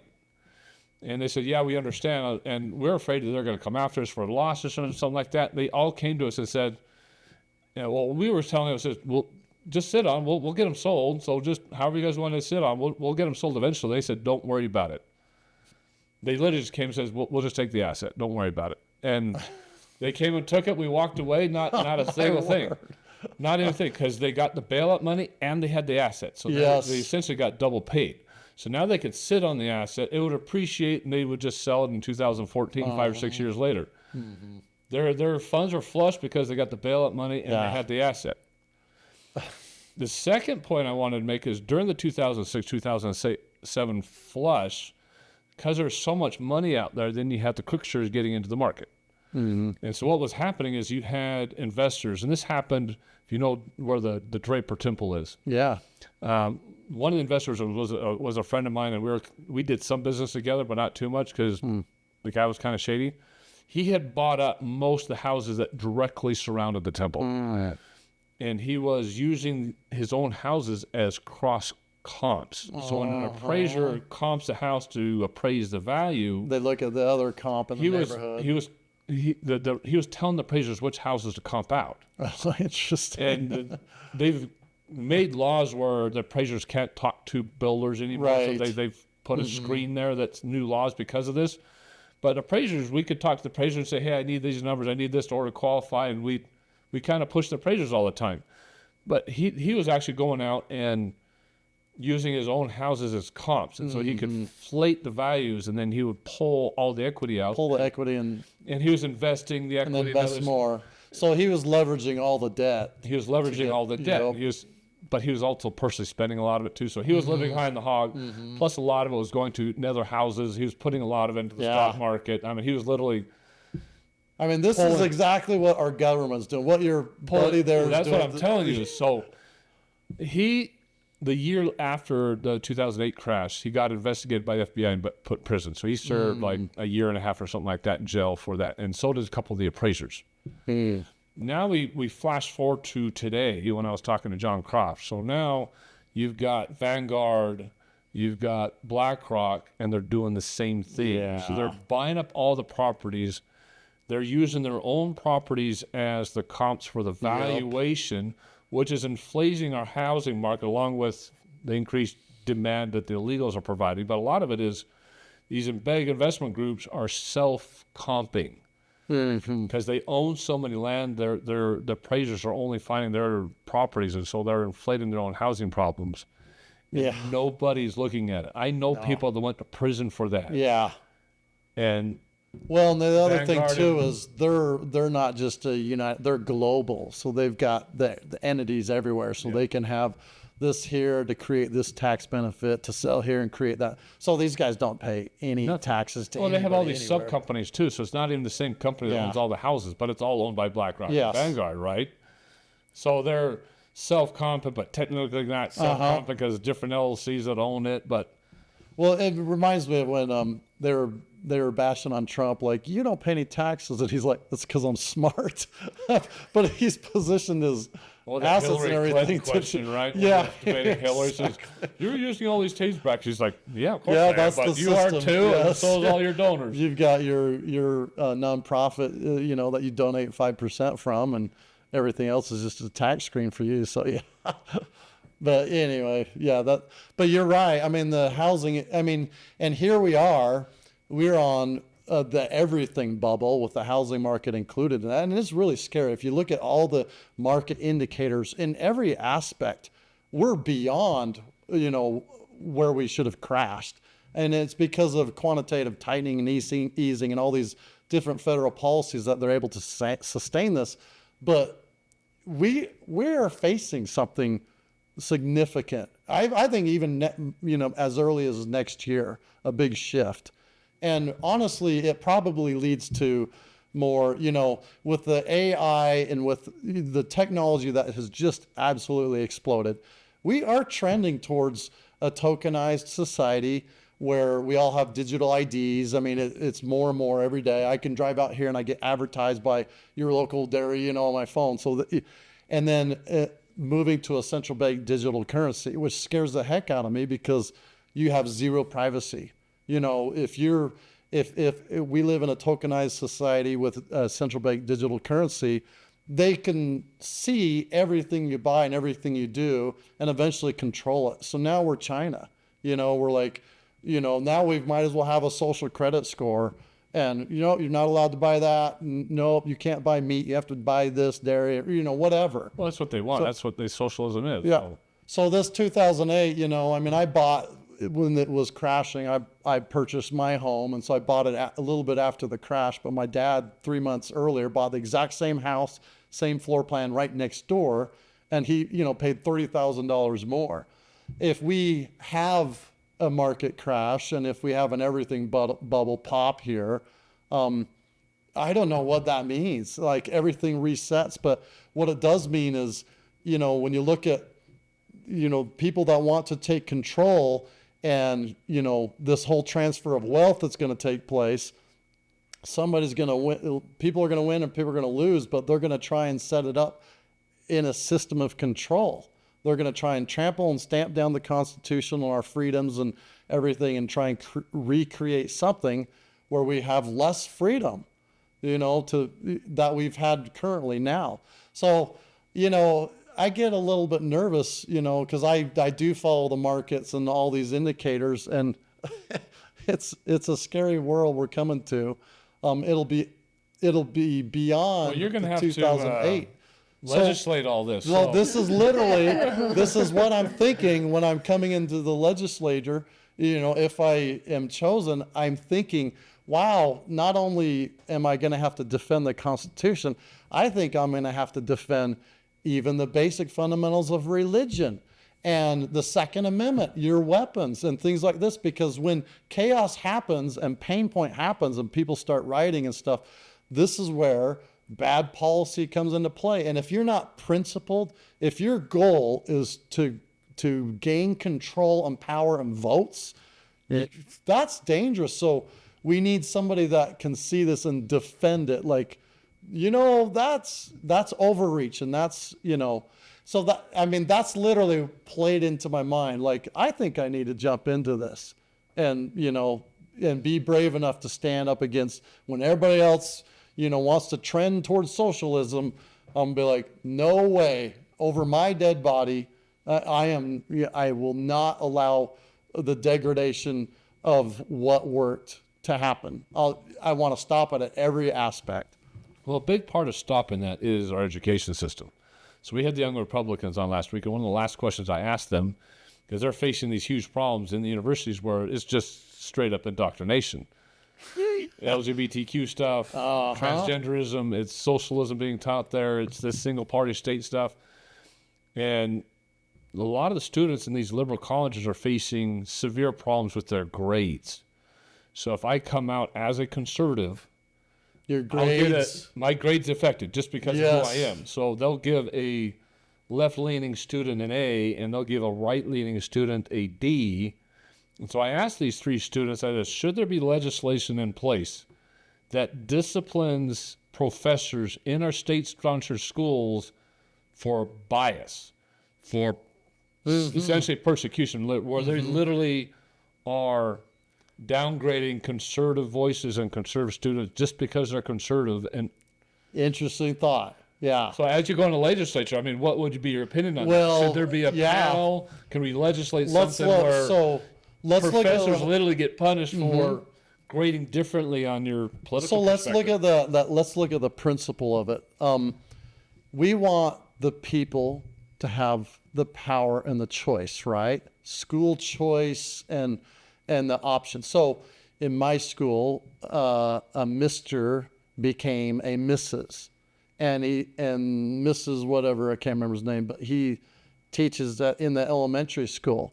And I thought, well, what if the majority of parents didn't agree with that? Or what if they were, like you said, indoctrinating my kids on a way that they don't want? The parents literally are powerless to do anything about it because of because it's not politically correct or whatever. Why is that the case? Why can't the parents have a vote? Why can't teachers be under a litmus test like an elected representative? Whereas if the majority of parents, let's say it's 75% of parents say like, I am uncomfortable with what's being taught by this teacher, and now this teacher is put on notice by the school, and you have to conform, and school, you've got to make arrangements that all these parents' kids can go somewhere else. But teacher, you've got to have a better than 25% attendance fee. So if the parents are not pleased with you, you might lose your job. I mean, that's representative teaching. Honestly, I could see that happening in like our elementary schools and our high schools and stuff like that. But the universities are just like a complete different ballgame. Mm-hmm. So I could see that because we've public school versus the private. Yeah, we've talked to Stephanie Grecius and others where our Utah legislature has really put a lot of controls in place where they can't fly anything but the American flag in the classroom. You can't even wear a pin as transgender. You can't promote any religion above it. Yeah. You can't do anything. You can't have an agenda in the classroom. Yep. And they're starting to fire teachers and stuff like that within elementary and high school. So that's starting to come under control. Mm-hmm. But what has zero control and the legislature hasn't touched at all is University of Utah. University of Utah, yep. University of Utah, these other liberal schools. Westminster's private, but they've got a even worse problem than the University of Utah does. BYU's not far behind. Yeah. BYU's not far behind. This is Uriah Kennedy from God and Country, and I grew up around guns. That's something that was just a normal thing. I knew where my father's guns were, and I knew what gun safety was, even from the smallest point as a child. There is nothing that taught me that more than having my own BB gun while growing up. BB guns provide hours of fun for kids and teenagers as well as for adults. But at the same time, that is teaching you great marksmanship. It is also teaching you gun safety in a better and safer way. There is nothing better as a father than to be able to go with my children and teach them the skills of gun safety, gun accuracy, and be able to do it in a fun and inexpensive manner. I've always had a Crossman growing up. Crossmans provide excellent accuracy and a lot of power for a BB gun. There's a lot of different styles to choose from different types of air rifles and pistols, even to fully automatic BB guns and other types of air guns. You need to go to the link in our description or click on the QR code that's coming up on your screen to be able to go to Crossman and make those BB gun purchases, those air rifle purchases. Again, it's going to supply you hours of fun and enjoyment with you and your kids, as well as you as an adult. And BBs are a lot less expensive than actual ammunition. So go to Crossman by using the link in our description or the QR code that's popping up on the screen, and enjoy the accuracy, the quality of construction, and the hours of family fun that you will have with these air rifles and BB guns. Again, the link in the description, the QR code that's popping up on your screen, and then support our channel. Thank you. Well, these universities make a ton of money. I mean, education costs so much, and you can take a student loan, and now the loans are higher, so there's not been checks.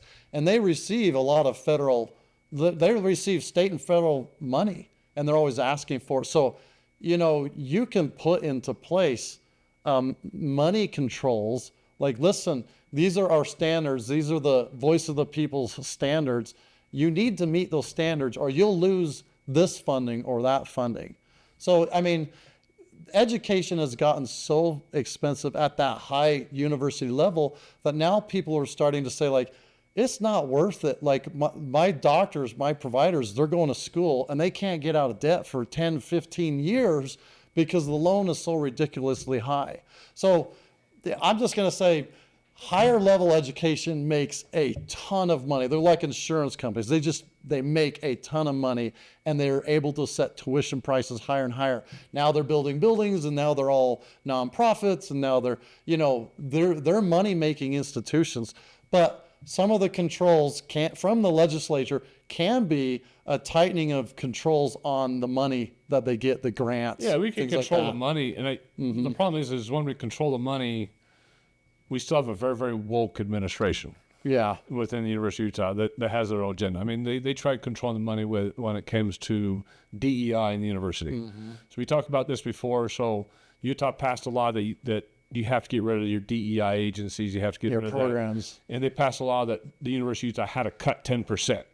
Mm-hmm. And by forcing the University of Utah to cut 10%, they were forced to cut out the DEI because they were supposed to get rid of it anyway. And they didn't want to cut in any other program, so it kind of forced them to cut it. But the students are reporting they just rebranded it. They just rebranded it. They were still doing it. Yeah, that doesn't surprise me. Just rebranded it. Uh-huh. But the other big problem is the hiring process itself has got to have some controls, because you got teachers' unions are taking over. And what the students are literally saying is I have professors that will literally, if I don't put on that report, on that essay, exactly what they want to hear, they're going to fail, or they're going to fail me. I'm going to D or something like that. And I'm paying for the school. They're not paying for it. I'm paying this. I'm losing my time. I'm losing my money. I'm losing my possibility of graduation. It's going to affect my job in the future.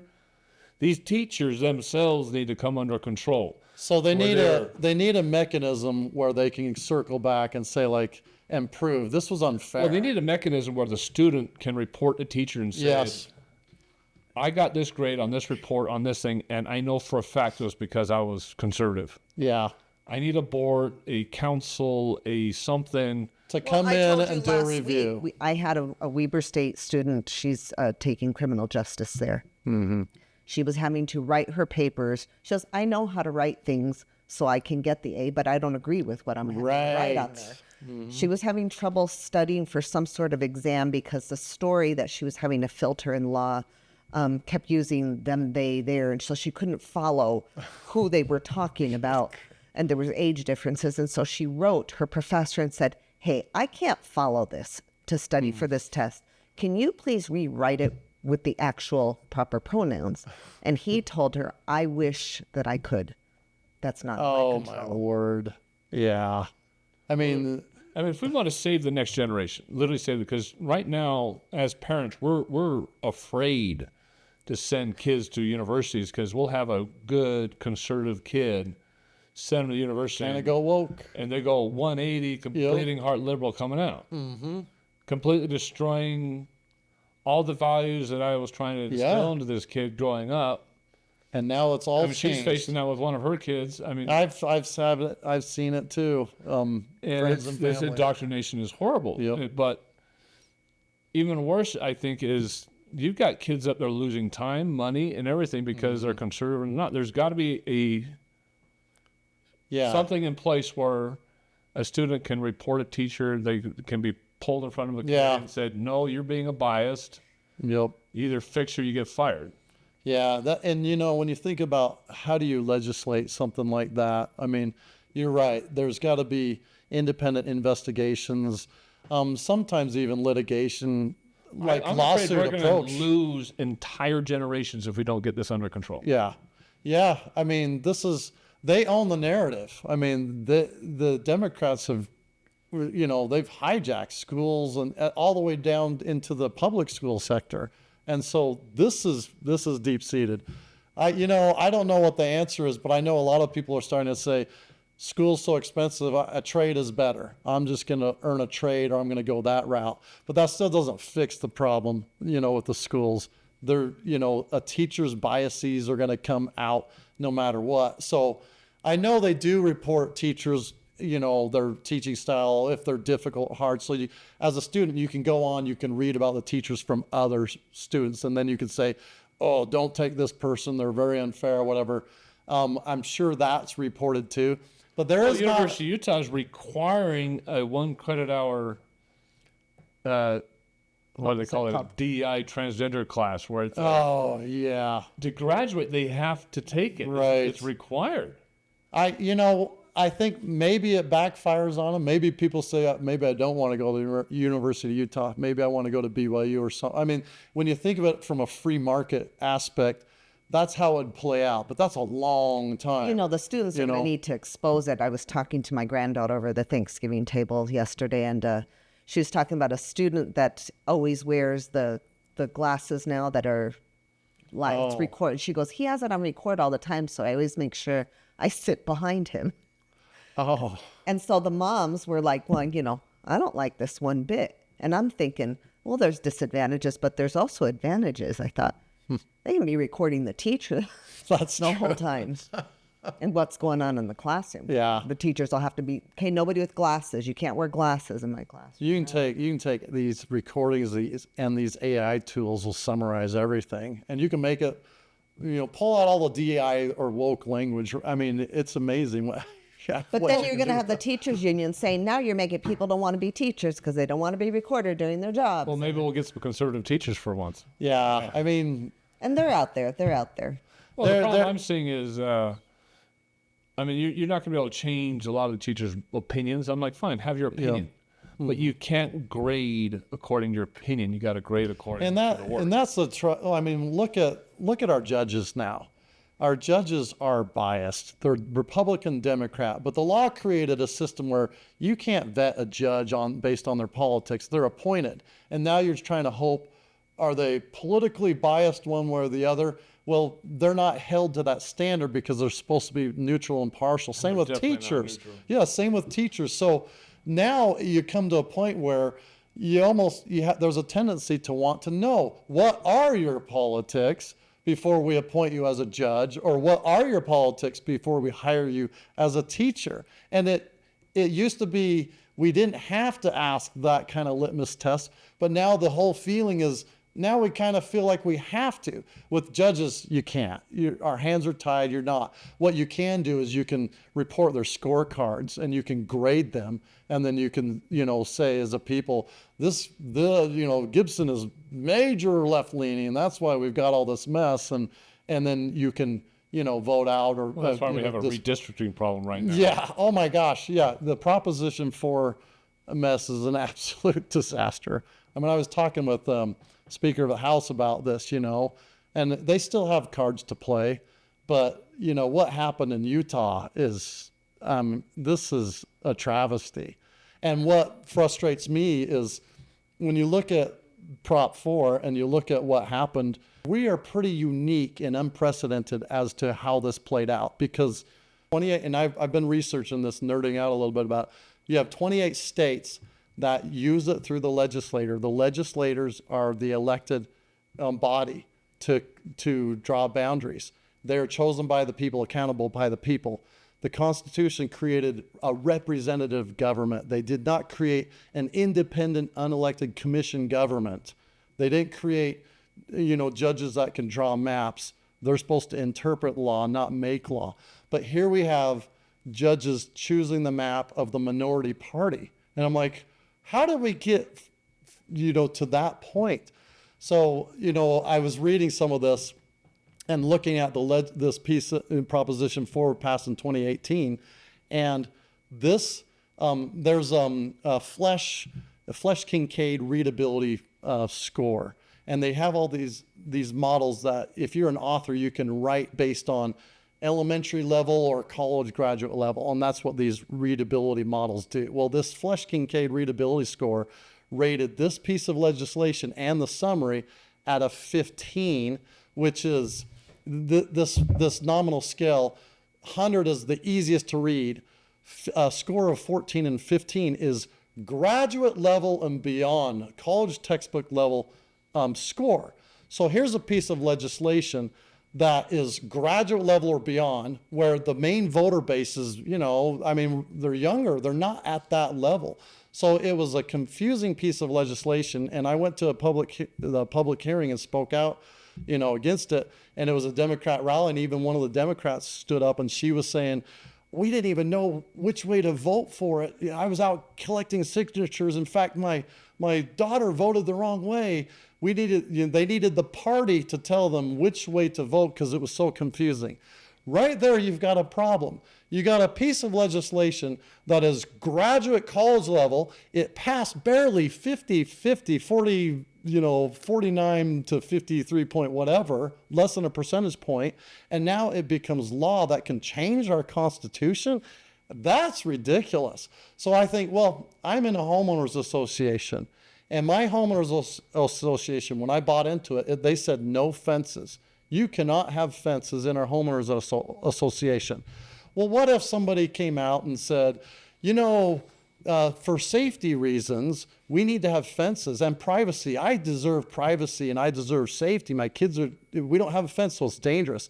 And then they got like a handful of neighbors to say, yeah, safety is important, And so then they voted, that little handful of neighbors, and this little group passed legislation, barely, 50-50. They were trying that back when I was in there. Yeah, when you were there. But the land was sold as such that you can put the density housing in there, but you may not have fences. So how do you... Yeah, so now, my analogy with the HOA is, did the voice of this little teeny voice of the people that really didn't understand the legislation, now it gets to change the Constitution or the bylaws of the HOA? So the Democrats are saying Proposition 4, the will of the people or whatever. Well, I'm like, I don't think people understood it, first of all. And it wasn't a total representation of everybody. And that should not change the Constitution of Utah. The Constitution says the legislator gets to draw the maps. Now, 28 states, it's the legislation that draws the maps. You have 8 more states that have created an independent commission that then gives, they draw the maps, but then the legislature still chooses the map. And then you've got Utah. You only had 2 states, North Carolina and Pennsylvania, that have had previous historical litigation for this. But Utah is unique in what has happened because Utah is conservative. You're making this clearer for me because I have been confused. Utah is conservative, and they're crying, well, you don't represent us. The representatives don't represent us. That's because you're the minority party. If you're looking at the state as a whole, you're either a red or a blue state. There's a majority and a minority. If I'm a representative, 20 people say vote yes, 10 people say vote no. I probably should vote yes because I'm representing the majority party. So, now what we've had, and even Blake Moore, he came on and said this because he was with the Better Boundaries before he ran for election, and he is lamenting and regretting where this went to, where he says this was to create maps, but the legislator still got to choose the map. But now it's way overshot. where we created these maps and the legislator tried to choose one of the maps. And then the minority party said, we're not being represented. And they came in and they got a biased judge to shoot it down. And now they get to have their own gerrymandered version of the map. And this was all about gerrymandering. You look at that map, it is gerrymandered to the minority party. And so the whole bill, Proposition 4, it was so confusing and subjective. When you look at the line items, one of the line items says, well, you can't split municipalities, but it doesn't say you can't. It says try and minimize splitting municipalities. And so you could draw a map that splits some municipalities, but you minimize it. But one says, you're breaking the contract. And the other says, no, we're not. It just says minimize. So the problem is the whole thing is so subjective that you can argue it either way. There's nothing concrete. So we have created a huge mess with this Proposition 4. And the legislation that I would propose, in fact, I need to write it up and get it to Carrie Ann or somebody that will sponsor it. But I want there to be a score if it is so difficult to understand that you actually, the degree or the margin of error for legislation to pass has to be wider. So it has to pass like a 45% the more complicated and difficult it is to understand, the wider that margin should be. So this will force legislators to write legislation that is understandable to the majority of the people.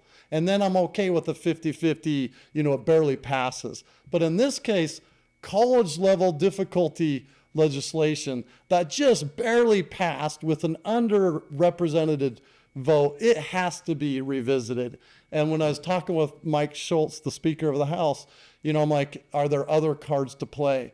He's like, yeah, we have other cards. And I gave him some of these ideas, and he's like, that's awesome. He was impressed, and they want to look into that. But this is a fight we can't give up. We can't allow a Democrat in here.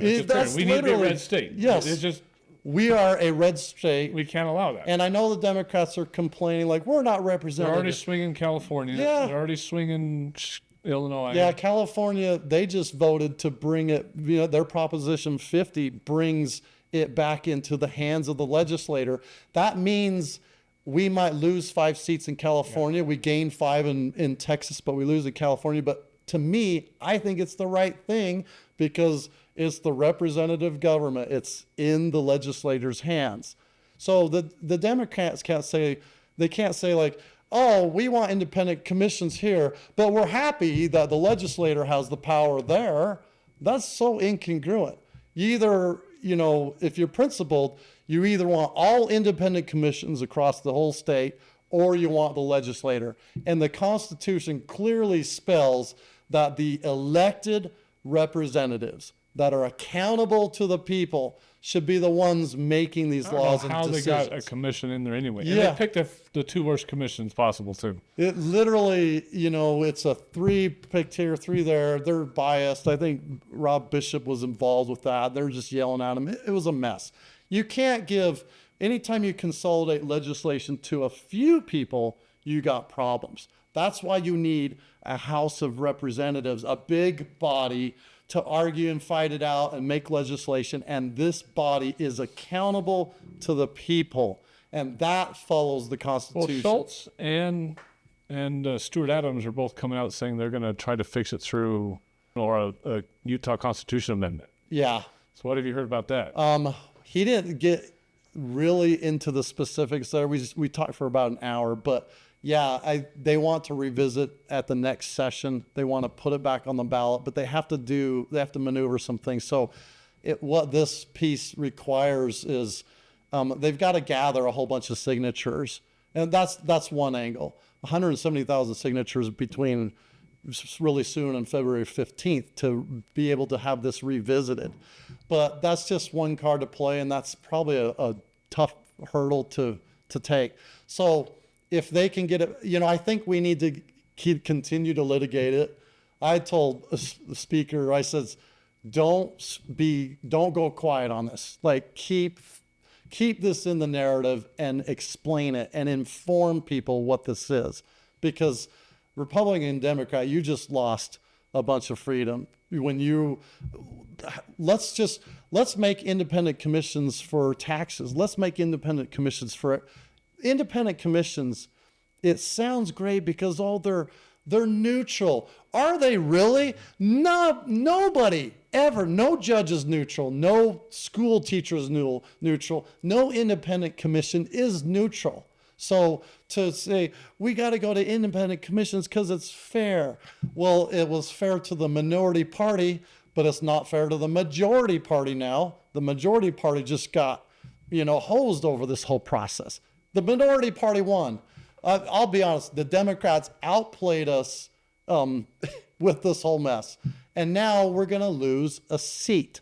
And this has implications at the national level. So that's why I'm like, we can't stop, this fight. We have got to stay engaged and propose legislation that fixes this and brings back that power to the representatives. And everybody says, oh, they're not representing us. Well, that's because you're a Democrat. And we will work with Democrats when it's reasonable. And even the Senate Bill 200, which tried to fix this, it passed 25 out of 25. It was a perfect pass in the Senate, and only 4 voted against it in the House. So even Democrats and Republicans were on board with this to bring this back into the power of the legislator, not an independent commission and a clearly biased judge. So anyway, sorry, I'm tired of judge legislating for the bench too, because you're supposed to just decide if it's constitutional. You can't legislate from the bench. You can't make a decision. The best thing she could have done is say, I don't like this, let's kick it back up. Yes. You guys need to fix it. She made a decision and it becomes so weighted. You can't decide on the legislation. Yeah. There's the 200 people that are bickering back and forth that decide legislation. That's why we elect them. That's why literally there's a why. lot of them. That's why judges have so much power. It doesn't come down to one though. person. Yeah. You can't make the decision yourself. You literally, the founding fathers did not anticipate the legislation, the judges to have so much power. In fact, when you read through it, it's like, oh, they do crimes and they manage this stuff. They didn't, I don't think they saw that you can have one judge, legislate and it is the law and you're held accountable to it and it changes the Constitution. So that is something, at the national level, you had judges from judges coming out and thwarting President Trump's initiatives. Like, oh, I'm going to file this or that or the other. And now President Trump and the administration is putting the reins on that. So many times. It's because you have these little small district judges doing national injunctions, stopping legislation. Mm-hmm. You do not have the jurisdiction nationally. It's not they are losing that authority soon. Supreme Court just ruled against them. Says no, you can do an injunction in your district. Yes. And Democrats would have to go district by district to stop these entire things. But no, you can't do a national injunction. There's only one court body that can do a national injunction, and that's the Supreme Court, and no one else can do that. The legislator is supposed to interpret the law. Yep. That's it. Not make law. The legislator makes law. That is fundamental Best to what has been attacked. Can do is say it's not constitutional. Yes. Kick it back to the legislative branch, fix it, right? You can't make a decision. You can't decide, I need you guys to do this, or this is going to be my ruling. Yeah. Your ruling is constitutional, not constitutional, yes or no. That's it. See, I think the founding fathers... Kick it back on the legislators and have them fix it. Yeah. The founding fathers understood this. What did you give us? A republic if you can keep it. I mean, they sat and hashed this out, and I think they were given to know and understand how this can be eroded. If you can keep it, this is your republic. This is your constitution if you can keep it. But I think they had that foresight of what is happening in our day. And we're coming to that point where the Constitution will hang by a thread, if we haven't already passed that. Yeah. Well, Utah's got a big problem with our abortion law.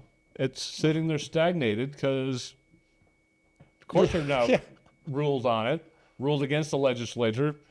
You can't do that. Your decision is not to rehash what the legislature just hashed out over the last Yes. few 6 One months. mind versus hundreds of minds. You can't Come do on. that. Yeah. And now we have a Supreme Court that won't even take it up. Yeah. Yeah. I mean, there's no easy solution to any of this, but we, educate and fight for what is constitutionally sound. Stick to the principles, what did God intend with this Constitution, and always revert back to that, and don't let it be degraded. I think Lincoln was saying something Well, about, there's even a problem with that because the left don't believe in God. yeah, there you go. The state is their God. The government is their God. That is their religion. And so that they should say tell you freedom of everything. religion, but then they make the government itself their religion. So we're not free from their religion. Why they? It's a big old mess. Last week we had that was saying that, well, look, if you do not believe in God, you do not believe in my principles, you cannot use them against me. And we should not allow those to use them against me, because that's the other big problem we have is we'll have people, well, that's not Christ-like. You're not very Christian, are you? And he's like, you don't even believe in God. Yes. You don't even believe in Christianity. You have no voice or say. Now, none of us are perfect, but I'm not going to let you use my religion against That's a me. great point. And we have a lot of legislatures that do exactly that. They allow the left, who don't even believe in any of these principles, to use our religion against, and they fall for it every single time. Every Yes. single time. And they get weak, they get wishy-washy, and they fold. You can't be, coming into this, you can't be weak. Let me give you a story. And this affected my entire life. So I was a young Army intelligence officer, and I got deployed to Saudi Arabia. And I was working in the Air Operations Center. This is probably one of my most embarrassing moments in my entire life.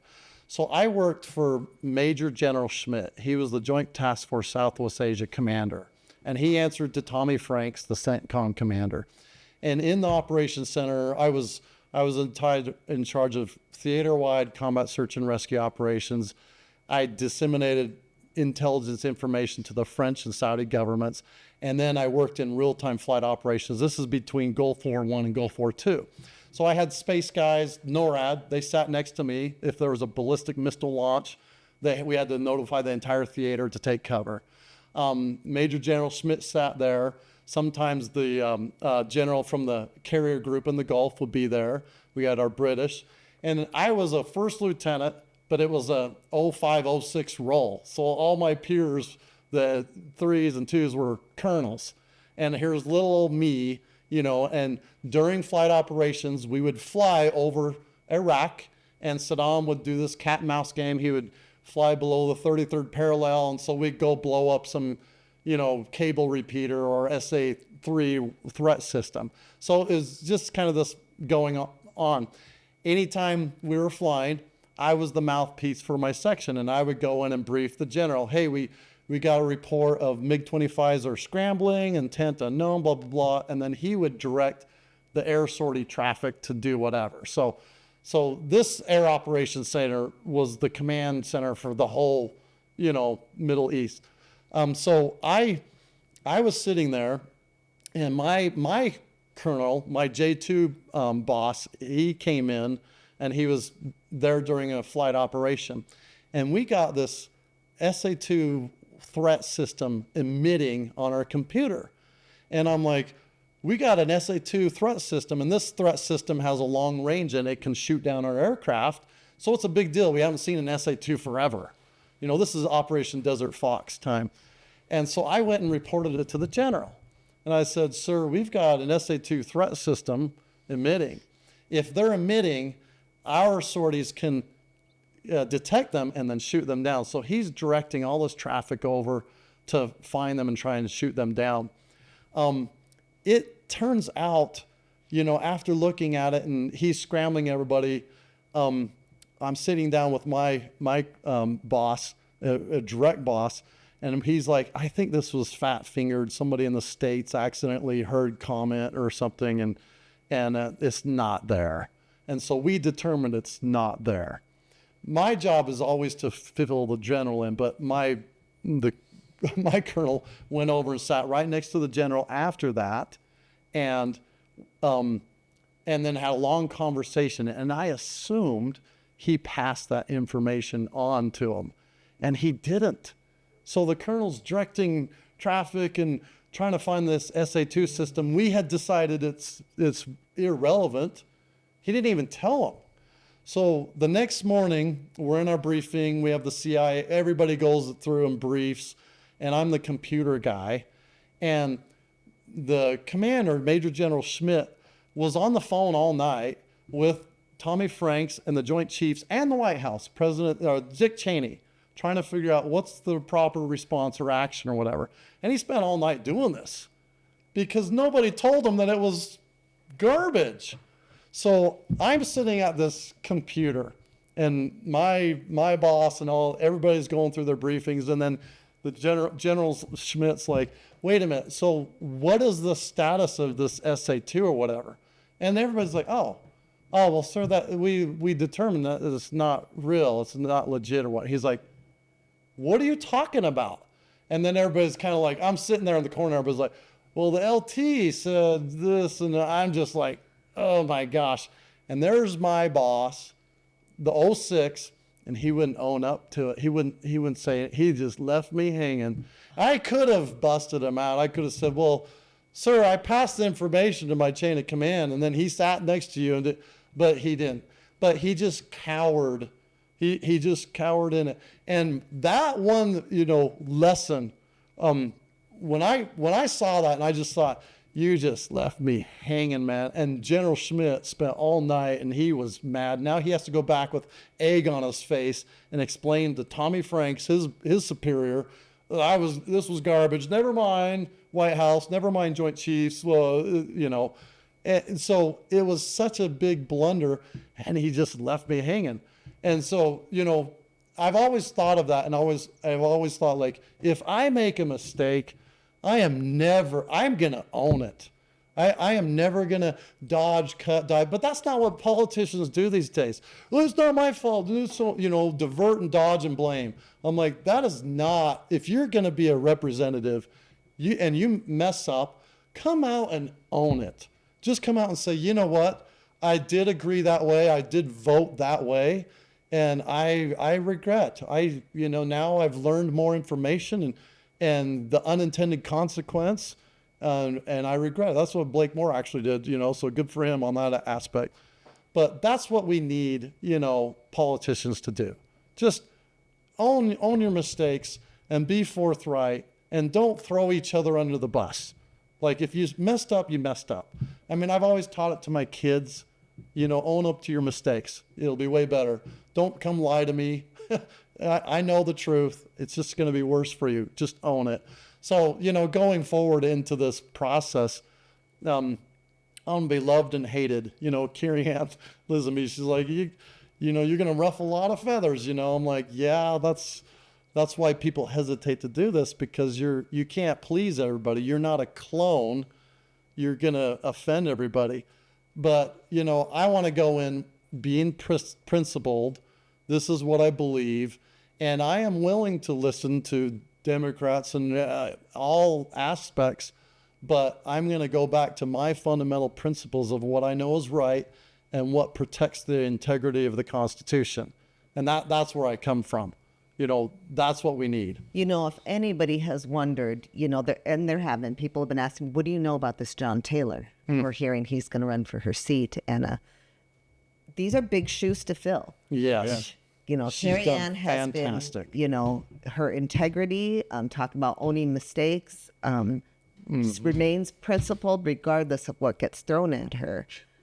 You've given me a lot of confidence to believe that you can take this and continue to run with it. Yeah. It's not just that. It's just not being shamed into bending. Yes. And that's what the left loves to do. They love to shame you. They love to ridicule. They love to paint a story until you feel embarrassed, or, well, I'm going to bend a little bit to be the nice guy, or I don't like the confrontation, or I don't want to impose my beliefs upon you, and you bend. Exactly. And your morals bend, your standards bend, everything bends. And the U.S. and the National Congress, they have a big, big problem with that. And until Trump, they would bend all the time, just all the time. It was just oh, they're going to bend. And all of us down here at the bottom, oh, they're going to cave. They're going to bend. Yeah. This is the first time, like, ever It doesn't bend. that they're not bending. And it's all because Trump is demanding that type of respect from them. And Yeah. there's a lot of those congressmen in the U.S. Congress that, he would have bent if there wasn't this Yeah. level of respect. So, I mean, going into this thing, you're going to have to demand the same thing because you're going to be the newbie, Yeah. new guy in the block. There's going to be a lot of people that are seniority, and Yep. they're going to push buttons and try to get you to bend.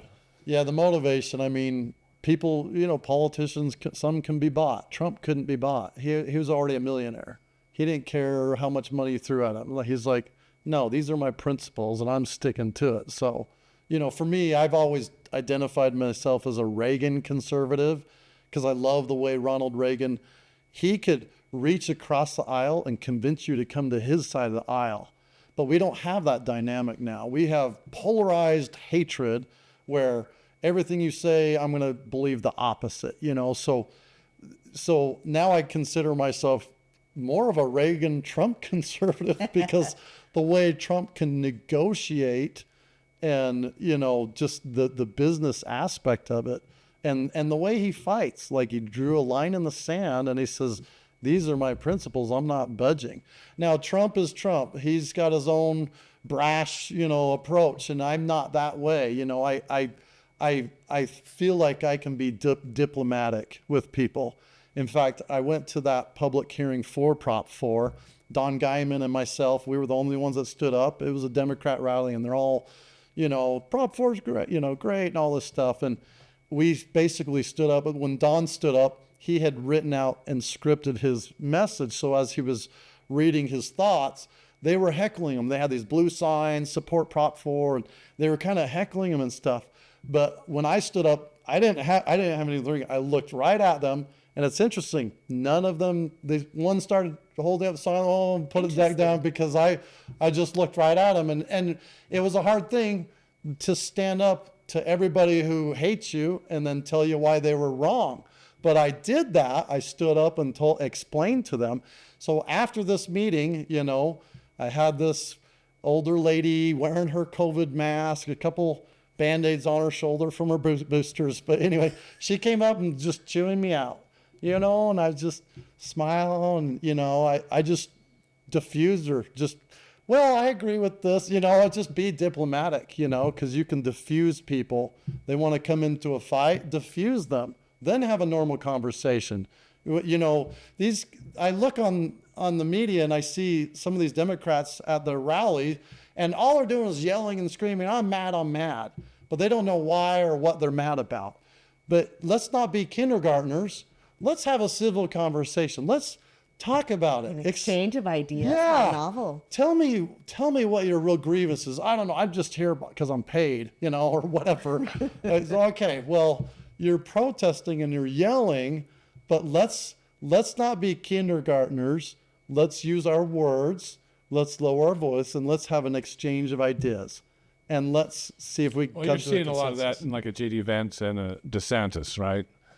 I love DeSantis. That guy he's diplomatic, but he's as bold exactly. and as he is Trump. Outspoken as Trump. Yes. He doesn't have the slightest remarks like Trump does, which is funny because he trolls people, but he does not back down at all. No. He'll call out Dems on it, and he's a guy just like him. And then J.D. Vance learned how to do that during the campaign.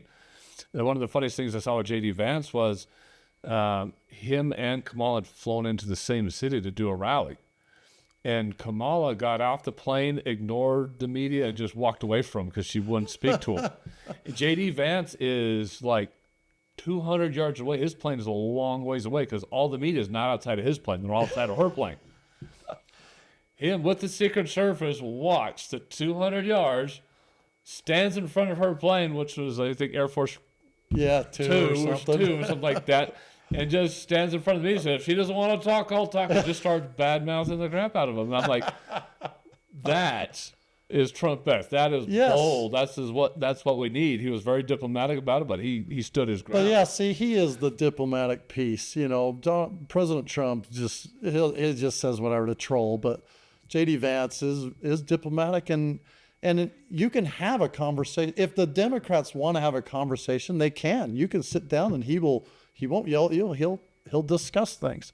DeSantis has a little bit more fight to me. Like he's like, yeah, he really does have an edge. But what's interesting is both these guys are principled. Like you can tell they're not bending. They're intelligent, and they're not here for the money or whatever. Like this is what they believe, and they're not gonna, bend. So yeah, it's interesting. I've even seen Rubio make that change, because Rubio was a little more diplomatic when he was in the Senate. Yeah. Now he's not so much. He's on Team Trump, so he's become much. But I think he's been hardened by the media, because he's got a lot more media pressure, and I think that hardening just makes you kind of stand your ground. Say, Yes. No, I've got to be tougher.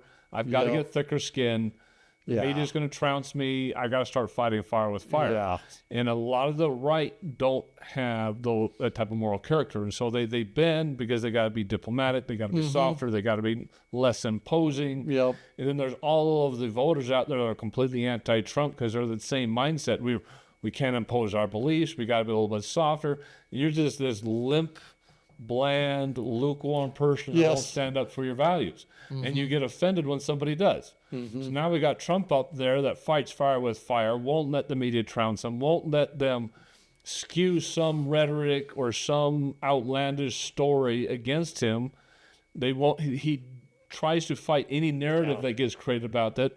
And then we have ours on our side to get offended because of it. But I'm like, he's calling them out. Yeah. There's nothing offensive about what he just said, other than he just likes trolling them every once in a while. But take the humor, but that's not offensive. That is not letting them get away with the crap they've been doing for the last 30 years. When you look at what they did, they created Trump. All the lawfare, firing his entire inner circle, or indicting them, even his chauffeur. What they did to him was so ridiculous. I mean, just off the charts. I mean, Tulsi Gabbard coming out and saying, yeah, the whole Russia collusion thing, it's all fake. It's like, it was all made up. It was orchestrated by Obama and Hillary Clinton, fusing GPS, all this stuff. You talk to any Democrat, they have no clue. They're like, oh yeah, the Russian confusion, that was really bad what Trump did. I mean, even Mitt Romney voted to impeach Trump, the only Republican. And I'm like, Mitt, you must have been watching the CNN and MSNBC and buying the narrative. Too much time in So Boston. Where's the apology now? You guys all impeached him. Where is the apology? Because it's all a lie. Yeah, and if you think of in terms of LDS, Book of Mormon, secret combinations, if there ever was a secret combination, it's what President Obama did and was orchestrating to overthrow the will of the people. Yeah, they don't have a clue of the narrative. We mention anything about it and they call us liars. Yeah, they're like, that's not true. The comment section is full of it, and so I'll just pull up the news articles and say, like the facts are there. Well, you can't pick and choose what facts you want to believe. It is a fact that this was true. I'm like, yes, they sent the paperwork out there. They released it to the public. You can now look it up and read it yourself. How else can they legitimately start indicting Comey and all this stuff? This isn't made up. So that whole Russian collusion stuff, that makes me sick that happened at the highest levels. I mean, I don't care if you're religious at all, you ought to, not condone that. You should be standing against that, because this is subverting the will of the people. So, but the ends justify the means. Trump is so bad that, we had to take drastic measures. Well, then we're a banana republic. We're communist. We're, so. Well, the problem, going back to that, is it's this lukewarm, stand up for nothing right that just bends, gets manipulated. Well, look at negotiated with. Because the left don't negotiate. Yeah. So you, as someone who's running, that's what the public are going to be looking for is, are you going to bend? Are you going to negotiate? Yeah, are you exactly. Stand up? Well, hopefully I prove myself a little bit here, but there's things that I'm pretty frustrated. And I know I'm going to ruffle feathers, jumping out. A lot of my friends, even in my own ward congregation, I have diehard liberal Democrats, and I love them to death. And it doesn't change my relationship with them. I really love and care for these people. And they have an ideology that is literally the opposite of mine. But to me, we both believe in Christ. And when I jump into this and people want to get to know me, the first thing I'll probably say is I am first and foremost a disciple of Jesus Christ. And every single thing I do stems from that. And so my faith, my family, and my freedoms are my absolute priorities. Now, we might differ in politics, but we have so much more in common in our faith. And so I know I might ruffle some feathers with, friends and even family members that are very left-leaning. And that's okay. I still love them. I still, care for them. I don't hate them, and I choose not to hate. I mean, I might get hated on, but if I start hating and if I go that path, it's going to destroy me. I work in the temple, and I'm like, God, can you be a congressman and work in the temple at the same time? Because people can come in and they're going to, be mad at you. I'm like, well, I hope so. I hope I can hold myself to that character that doesn't make this personal and hatred and contempt. That's what's destroying this country. I mean, if you want to fix the country, you go back to what the Savior said, and it's foster, your charity and your love and acceptance, and it's these Christ-like attributes. That's the only thing that can heal this country. Can we get there? I don't know. We just hate over politics, and it's tough. So I'm going to jump into this, and I'm going to try and be, Christ-like, but legislate the way that I feel is correct. And that might just ruffle the feathers of a lot of people, but I am going to stand on my principles, and I'm not going to bend. That's good. So we had Dan McKay on a couple weeks ago, and he made a really, really funny question. I'm going to ask you the same question because I thought it was hilarious. He had one of his people, one of his fellow constituents that said, I will not vote for anybody that has not raised teenagers. Because at the time he was running, he had just little kids. Yeah. And then he said, well, I was offended. I didn't really understand. But then he said, then I had teenagers. And I understood. He says, I have the same principles now. I won't vote for anybody that raised... Well, you vote for someone that hasn't raised teenagers. Yeah. What's your opinion? What? There's a lot of lessons learned raising teenagers. That's for sure, man. And I was a teenager. I was hard to raise as well because I was so dang stubborn. But, that's not going to be my ultimate litmus test, But yeah, if you've raised teenagers, you can relate. We all can relate, Yeah, and then you get to the adult children and don't tell me that's not harder. Yes. And for any of my teenage kids watching, I love you regardless. You're giving to me what I gave to my parents, so it's all good. What goes around comes around. That's funny. But yeah, that is great. And teenagers, I mean, they get to that stage of life, and you want to be independent. And you're talking about being influenced in school. The parents lose that influence. Now it's their friends, and it's teachers, and it's that ideology. They have all the influence, and it literally can undo everything you taught them. Yeah. But at the end of the day, I think, the values that you instilled and the example that you provide as they get past this underdeveloped brain stage and as they mature through that, it comes back around, and then they appreciate the parents, and then they understand. Well, I had a real issue during high school because my daughter's over-excels in everything she does. So she had like 6 AP courses. She went to college. She only had to take a semester of GEs because she had qualified for all the credits in high school and all that kind of stuff. So she was over-excelling. The problem I had is she took an AP civics class, and during this class, they were completely teaching global warming. And this AP civics? It was this AP environmental science, science class or something like that. And they were teaching this environmental change crap. And every single time she got home, I had to dispel her the entire textbook that she had. And it was his. And I was reading the text. I'm like, what? Why are they This teaching doesn't make this? sense. Is this Common Core? What is this? What is this? And it took me years because she bought it hook, line, and sinker. Yeah. And she was arguing against me. No, this is true. Look, this is true. I'm like, no, that's all fake. I don't know why it's even in your textbook.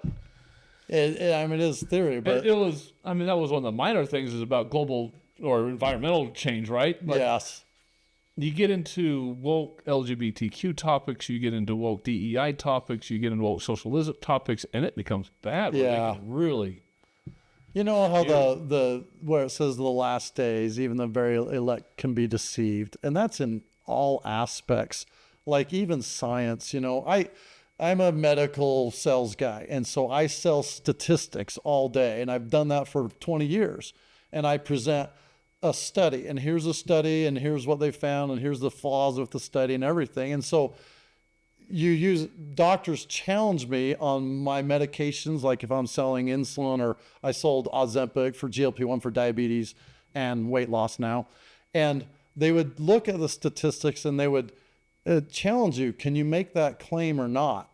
But the general society doesn't think like that. So you've got a narrative of global warming that was created. You know, I think Al Gore, he invented the internet, but he also created global warming narrative or whatever.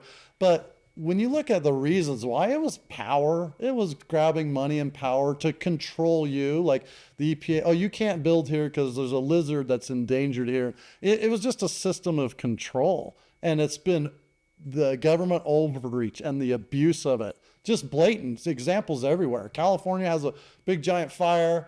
Well, why was that? Well, you can't deforest, you know, the logs, and the dams had this fish that we didn't want to, you know, endanger. So we, you know, so these non-common sense things that they do that end up becoming a disaster. So yeah, I totally get it. Well, one of the couple of last questions I have for you. So we had Roe versus Wade finally overturned. Mm-hmm. And Trump is now trying to send the Department of Education back to the states. Okay. If he gets that through, how do you think the state can improve our education system? Yeah. You know, to me, it's what we talked about earlier. I want parents to have control. I want parents to have choice. I think that's important because, you know, the voice of the people and what they need and desire is important. You bring up abortion. You know, I just had my first granddaughter 3 or 4 weeks ago. And, you know, I holding her and I'm thinking about her, and the thought crosses my head. The thought was, wow, somebody was totally okay with killing this person, you know, a day before she was born. And I just thought, you know, that is evil. Yeah, they just signed that one in Minnesota. Yeah. Waltz just signed that one in. Oh my gosh. Yeah. So, I mean, look back at scriptures. Let's go back to the Canaanite society. They would have a child, and their firstborn, they would sacrifice to the god of Moloch. And it was without a thought. It was like, okay, our firstborn, now we have to sacrifice them to the god of Moloch, and then the rest of and they didn't even think about it. And I'm like, we are at that same level of the Canaanite society, who God came down and told the Israelites to destroy them, wipe them off, and not even keep a cow or any semblance of their society, just completely annihilate it. But here we are, like in the last days, and we are so comfortable with sacrificing millions and millions of children. I think mosquitoes have killed the most people in the world, but abortion has killed the next most people in the world. It is really, to me, it's absolutely evil. So we've got to fight in every aspect to protect life, you know, no matter what that narrative is, or we're going to be destroyed. We're going to be the Canaanites. We're going to be wiped out. You know, when America ripens in iniquity, and we can talk biblical, but it's coming. If we become so degraded and debased as a society and don't acknowledge God, we're going to receive, you know, the preaching by fire, and, you know, it's going to get bad. So we've got to fight and stand up for what these principles are. So yeah, the school choice, you know, as far as... It's been a big controversy of school choice. And, I mean, we'd like to see it go through where the money should follow the child. Yeah. But they've been trying to get that thing passed for a while now. And it's always, to me, it's always, if you try and consolidate the controls up to the government, to me, that's wrong. Power to the people, the voice of the people, the freedoms, free markets. I'm a freedom approach. Anything that would take away freedoms in a reasonable, obviously there's certain laws that the government has to impose for safety and security, but when they overimpose and overreach, that's where I have a problem. So anything that gives power back to the parents for their education, if they want to take the money and go to private school, why should they have to pay into the public school system as well and do that? So we really should cater, to the choice of the parents of how they want to be educated. I think Carrie Ann, she homeschooled her kids, right? So, and back then they didn't have, it was just their loss. They paid taxes, but they didn't have like a lot of that benefit. So transferring, anything that they pay in terms of fairness back to the parents, anything for that, that's what I They're now giving money to parents for homeschool, and they cut it in half recently. So they're getting half what they used to get, which is hard for the That's parents. difficult. I have a daughter doing that. And they just cut that in half, which is difficult. But then the other thing they just did was they got rid of collective bargaining for the unions, which has kind of helped bring the teachers union back into control. Yes. But the teachers union is probably the biggest problem that Utah's facing in our education system, because they're against school choice. They're against all these fundings going to homeschooling. They're against dissolving the Department of Education at the federal level. Yep. And everything we try to do to try to improve the education system, the teachers unions are against it. And they've just got way too much power. That's right. They've gone completely left, because they're the ones out there fighting to have pornographic material in our libraries. They're the ones fighting to have LGBTQ education in our elementary schools. Yes. So you're going to be going in there facing that too. So what's your opinion about teachers unions? One of the things I learned growing up as a kid, and particularly in Scouts, was to be prepared. And particularly when it comes to my feet. You do not want to be out in a situation where your feet are incredibly uncomfortable and makes you absolutely miserable, makes the rest of the day absolutely miserable. So you have to go out there in the right equipment, whether that's hiking in the mountains, whether that's fishing on the stream, it's working out in your garden or out in the yard, or it's going out on the town or to the nearest rodeo in a nice pair of boots. You have to go out prepared so you look good, feel good, and most importantly, it is comfortable. Because again, there's nothing like being miserable walking around all day long. We want to introduce you to 3 different companies that are supporting this channel. We have Durango Boots, which provides the best Western wear and boots that money can buy. So you'll have the look, the feel that you want. There's also Rocky Boots for that great mountain wear, that hiking wear, and just getting out into nature and being prepared for what you're confronting. And then there's Mucky Boots or Muck Boots, which will provide the perfect waterproofing that you need for fishing, hunting, and again, getting out in the yard and working in the mud. These are great companies that supply a great pair of boots for you for any need, for any occasion. So again, go to the link in our description or click on the QR code that's coming up on your screen for any of these great sites, whether it's Western wear, whether it's the outdoor wear and getting up into the hills and the mountains, or whether it's muck wear that you need to be able to work around the garden or go fishing or hunting and not walk around and with wet feet. These are great products at great prices that will keep you perfectly comfortable all day at the same time that you're looking good. So trust these products, whether it's Durango, whether it's Muck Boots, or whether it's Rocky Mountain Boots or Rocky Boots, and go to those sites using the link in our description or QR code that's popping up on your screen. Again, the link in the description or QR code that's popping up on your screen, and support our channel. Yeah, I understand when they create a teachers union, they're trying to leverage theirs, but then their original intent has gone way far. They want to take power to themselves and manipulate, the system, to their benefit. So when you have, unions, to me, it's almost like these unelected government bureaucracies, the FDA, the EPA, the IRS, the CDC, the WHO. These guys were not elected, but they have all this power to implement all these regulations. A teachers union falls in a similar category. You know, it's like, we got to keep our power. I mean, my mom's probably going to hate this because she worked for the Department of Education, but all the money goes to them, and it's not going down to the end user. It's not going to the parents or No the matter how students. much you raise the taxes. Yeah, if you took all that money and gave it to the schools, oh my gosh, they could build the best curriculums and let the people and let the principals and don't consolidate power up to a teachers union, to an EPA, to a big government bureaucracy. Transfer power down to the end I think that's users. something that's going to have to be legislated, because the state keeps voting in more money to the school districts, Yes. but the money never makes it past the school district. Yes. It's all going in. That's broken. Admin. Yeah. The teachers' wages are not going up. You can't fire bad teachers. Yes. There's no scale to make sure you have good teachers in there and get rid You're of the right. bad ones. And then the good ones don't stick around because they're looking at admin saying, I can make $20,000, $30,000 a year if I move from being a teacher to admin.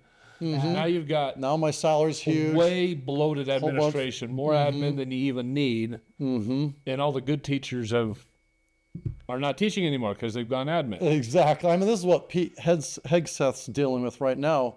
There used to be X amount of 4-star generals.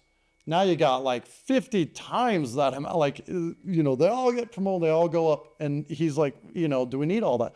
Same concept. You know, you've got people moving up, and it's a big, huge bureaucratic thing. Fundamentally, this is a big battle. How do you change that whole system? You're literally going to have to let people go and lay people off. You're hurting their Or livelihood. make them go back to being teachers and just pay them more, which would be good. I mean, imagine, you know, the schools, if they were to take a lot of that money, what they could do at the school level, the level of education, the level of resources, the level of even just building schools, build schools smartly. You know, we build these nice, big, elaborate schools, and then all of a sudden there's 20 portables out there because the population's ebb and flow. Why not come up with designs where you can have a hallway, attach a portable, detach a portable, you know, do stuff that's smarter, you know, that doesn't cost the It taxpayer. comes down to the simple stuff, because every single time the school year begins, you have the teachers send home the list of stuff that the classroom needs, right? And they look for donations from parents. Can you bring in 10 boxes of crayons? Can you bring in pad of paper? Can you donate Kleenexes. some Here's the Kleenexes? fees. Can you Here's donate that. some hand sanitizer? Can you just all these little knickknacks? Yeah, stuff that the this classroom guy, needs. this administration's making $200,000 a year, but the teacher's having to beg for resources. Just for stuff, or that they're coming out of it with their own pocket. Yes. And I speak of this from personal experience. My wife is a school teacher.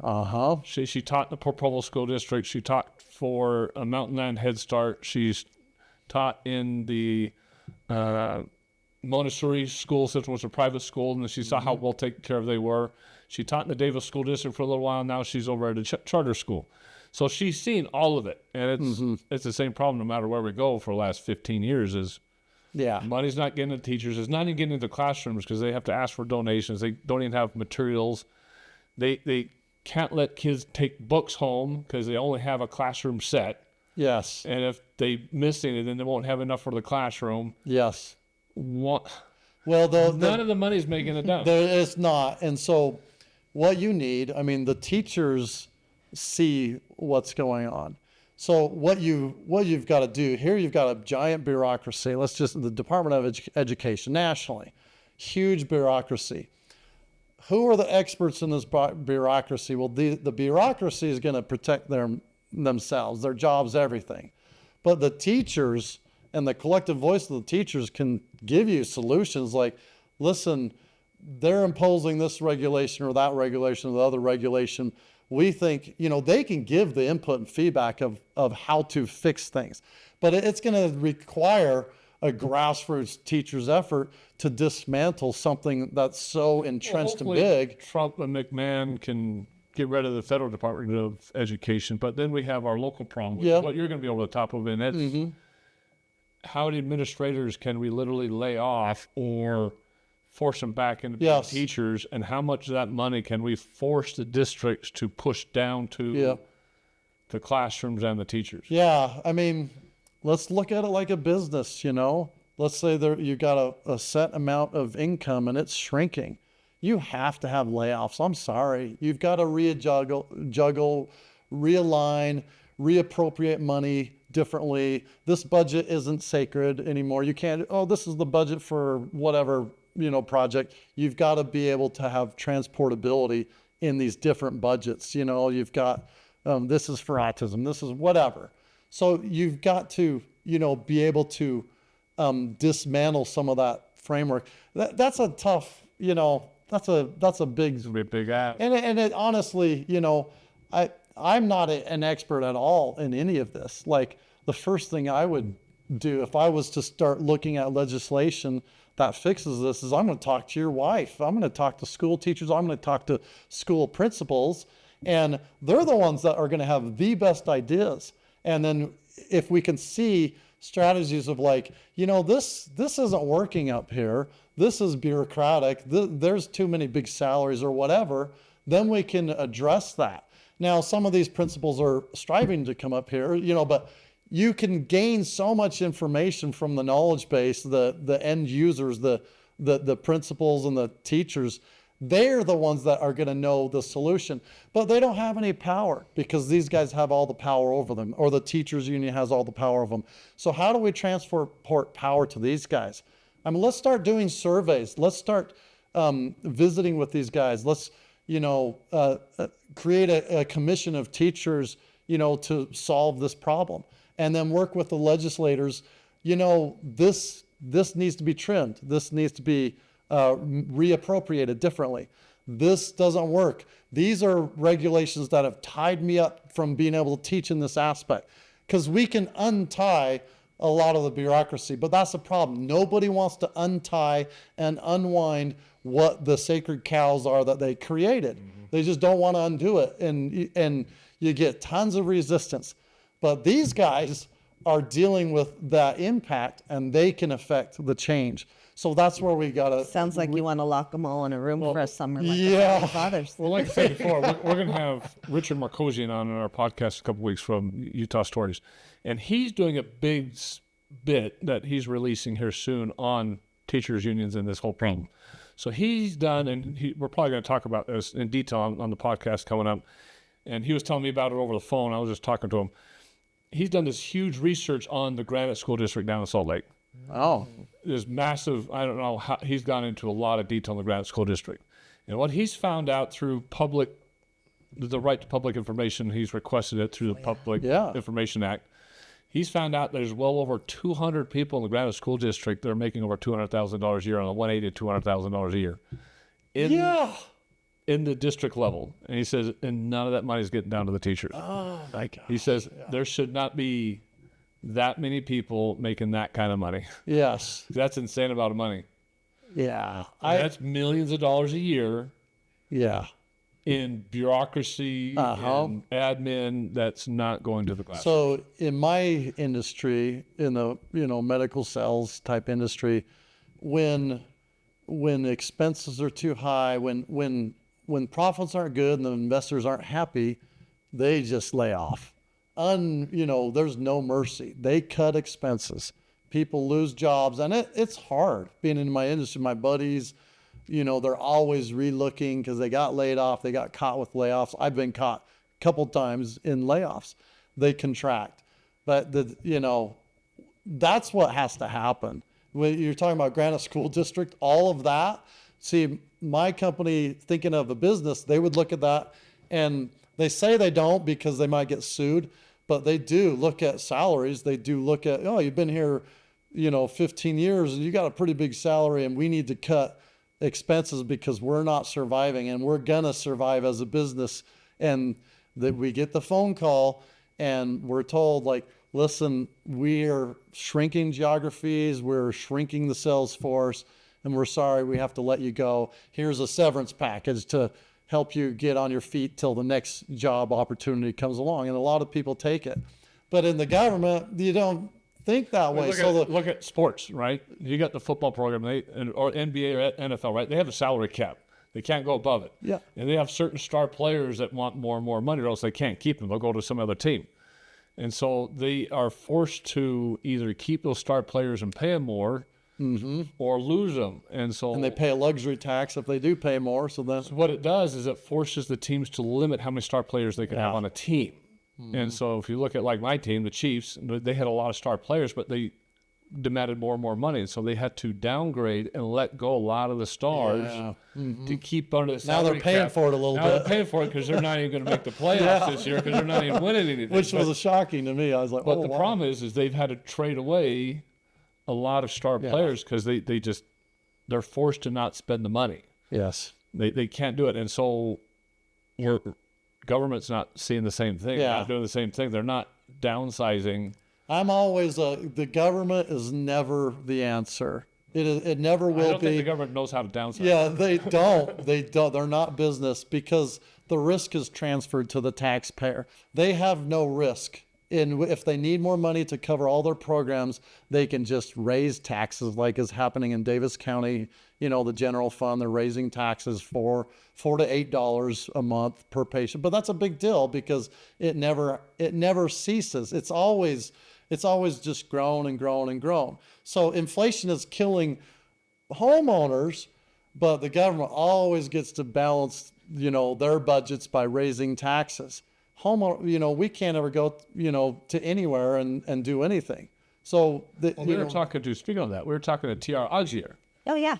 And she was talking about the property taxes. And so the state legislature has a property taxes at a certain percentage of your property value. But when the property value skyrocketed over years, the percentage is supposed to adjust down so that the amount of money the state pulls in stays the same.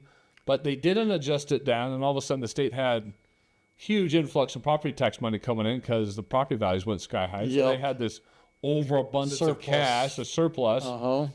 But it was just a burden on the people because the values went up. Yeah. People's wages didn't go up, nothing went up, just the values went up, and the percentage stayed the same. Yes.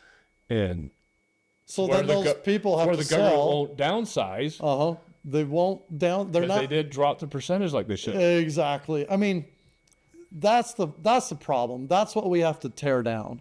We have to tear down these structures that, people think, like who we were talking about earlier, thinks you can't cut this or that, or, services here or there. You've got to take out that bureaucracy. And there's no way. This has been built for, decade. So, 100 years, so there's no easy fix of just taking that out, but it is piece by piece. It's legislation that pulls some of that stuff back in. Let's think like a business that has to survive and that doesn't have an endless piggy bank of taxpayers, a finite budget, that's capped. And even with inflation as it goes up, I don't even think budgets should increase with the inflation because inflation is going to kill all of us. If homeowners are going to be destroyed with the value of their money, well, the government has to eat some of that too themselves. We can't just, keep growing them and not us. So yeah, we do have to balance it. It's always got to be, people and their property and their taxes. That's first and foremost. We can't have governments, putting in policies. Like I just heard something float. We got to make sure people are paid a minimum of this, like the minimum wage stuff.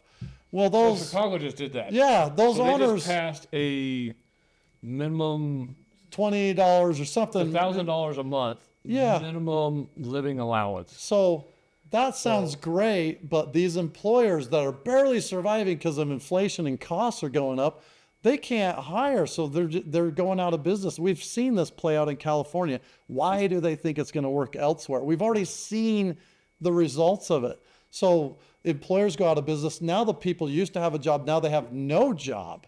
So free markets, it's painful sometimes, but you have to let the market play out. And free market is the way to go, because if you start propping it here and propping it there, you're building a dam and the water is going to fill up and eventually it's going to break. and it's just going to be a disaster, which is what we're facing. So we just did that in Chicago. yeah. So We did this video last week too. A part of the video I did on Sharia law and then the rape underwear was talking about Chicago, New York. So Chicago, if you go downtown Chicago, there's a lot of buildings that are boarded up for sale, for lease, because Chicago is very, very socialistic. Their mayor is very socialistic. Long before Mondani, he's been very, very he socialistic. was the model. He was the model. And so downtown Chicago, a lot of those big businesses have moved out. A lot of the wealthy moved out. They're just not out there. And so there's a news report that I posted where the local news channel is out there interviewing people because their property taxes just went up between 90 and 240% over the last year. Because they don't have the tax base downtown anymore. They have to pull it from property taxes. Yeah. And so all these people are just way upset. The one guy they interviewed who's kind of leading this uprising against it says, look, I can't go on vacation in this war. We had to completely rebudget because I'm having to pay an extra $8,000 a year in property taxes. And everybody's having to have these huge increases. One guy literally, and his increase was only like 98% or something like that, only 98%. But there's another people that said, well, their property taxes went up 200 to 240%. Oh, I'm like, word. that's insane. You can't even make the house payment and stay in your And house. so that news report came out about a week and a half ago. And then just now, this week, during Thanksgiving break, the report came out that I think it's Clark County, which is Chicago County, came out with this ruling they just passed that it's the $1,000 a month minimum wage policy. Yeah. Everybody at minimum gets $1,000 a month. So if you're unemployed, you're homeless or something like that, you just got a free $1,000 a month paycheck just coming in now because Santa Claus politician. Because There you go. it's your right as a human being to have this thing. So I guess your property tax money is now gone. Oh my goodness. Yeah. I mean, the whole system is it's frustrating to people. So anytime you hear taxes, you're always going to have an uproar from the people. I mean, you get taxed on your income, then you get taxed when you buy the house. Now you get taxed for owning the house. And then when you die, you're going to be taxed on the house. So, people just can't, they're selling their properties because they can't afford the taxes because the valuation's gone so high. And that's just not right. I mean, that's a national level to resolve. Well, it really upsets me when you're retired, you're in your 70s, house is paid for, and there are literally people out there having their homes foreclosed and confiscated. Yes. Because they can't pay the property taxes. So do you own your home or not? Yeah. Or does the government own it? You just never own it. I mean, we are a debt leveraged society. So you just own nothing. That's very communistic, very social. You'll own nothing and love it. But the liberals love that. There are shows like those tiny show homes and they'll interview people. Tell them, it's not the way anymore. This generation, we want to be traveling and owning nothing frees us because we can just jump around and move or live in a little home that we drag behind us. So they're trying to make that really palatable and glamorous. But this is the old-fashioned way. I'd love to see legislation where property taxes get removed after a certain age. I love it, and especially for seniors. I mean, why? Because, Diane Smith, she came to this public tax hearing, and she was really upset because they're raising Davis County's raising the taxes 30% potentially. And she, she's already paying so much in tax. She's retired. She's like in her late 80s and she has her home and this is real. So they say, we're going to raise your taxes. Yeah. They've been buying your taxes and your only income is Medicare or Medicare, but and it doesn't change. Social Security, you're making $1,500 off of Social Security. So if the house's valuation is going through the roof, but your Social Security is staying the same, that's not congruent. That doesn't work. So as far as legislation goes, they're going to take your house, sell it for. And what? You're going to end up a retirement home somewhere? Yeah. But there's a lot that can be done in terms of the taxes, and the way we tax and the way, flat tax is a great system, but how do you get it? Maybe sales tax is the most Trump flat just proposed that, says he'd like to do that. He'd like to get rid of the income tax and the property tax and just have a standard, He wants to have almost upwards of a 30% sales tax. Yeah, And because just have that sales tax distributes evenly to everybody. If you want to buy that super expensive Camaro or Ford Ranger, you can pay the tax on it. But if you can't afford it and you just buy a little bit of food, you'll pay the. And it's really creates the most even, fair, Just flat get rid of system. income tax, get rid of property tax, you just have a 30% sales tax. Yeah. Spend the money you pay for it. See how he thinks? Like he understands the economy of things. Like that's what I like. I'm like, you actually understand how to evenly distribute this to everybody so that everybody's got skin in the game. Well, he could get rid of the IRS with that Yeah. Oh, because he wouldn't need it anymore. yeah. I think that's what he's thinking is how do I get rid of the IRS? Well, flat sales tax. IRS is gone. Yeah. Everybody pays their fair share. Nothing happens. I mean, the people that are most taxed are the middle incomers. I mean, the rich hire tax people that know how to manipulate and do what we were talking about, offshore this All the and rich that. left Chicago. So, yeah. And I said last week that the day that Mamdani got elected, Florida reported over 100,000 offers of houses in a single day. DeSantis is like, don't come to my state. 100,000 in a single day. They said 100,000 offers in a single day when Mamdani got elected. Yeah. Well, they're following, I mean, Hannity and everybody's going down there and they've been hammering New York. New York's going to destroy. They're just destroying themselves. And we're watching. It's like a slow motion train wreck. It's just California and New York. You just watch this play out. Here's two Democrat, heavy Democrat states. And it's just been a slow motion train wreck. Well, I'm like like, you're saying, DeSantis down the word. I'm like, I don't want you voting down yeah, here. I know. He's like, put in legislation. You can't vote unless you've had residency for 5 or 10 years, man. So, Don't bring that stuff down here. yeah. That's our fear here in Utah. That was my point with the gong farmers. These guys are moving from, your blue state down to DeSantis state, and now they're going to destroy that state, So, Miami's already way too Democrat, so. yeah.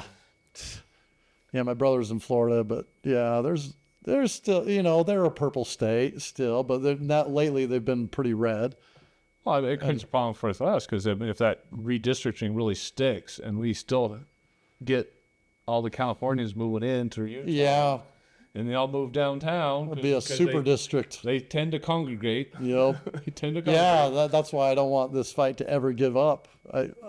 We cannot relax on it because what happened is not constitutional. It's not fair. It's not right for the majority, the elected we're representative government of a predominantly conservative Utah. And so I'm sorry if you're a minority, you're not going to be represented or feel represented, but there's no fairness to give you your 2% to give you a whole House seat, anyway, it's just, yeah, we'll see, we'll keep pushing against that. Well, it's going to be a fun campaign. So, Yeah. just so everybody knows, it's Senate seat. What's the number? Yeah, Legis- it's House District 14. House District 14. Yep. So you're running for House District 14, announcing his campaign.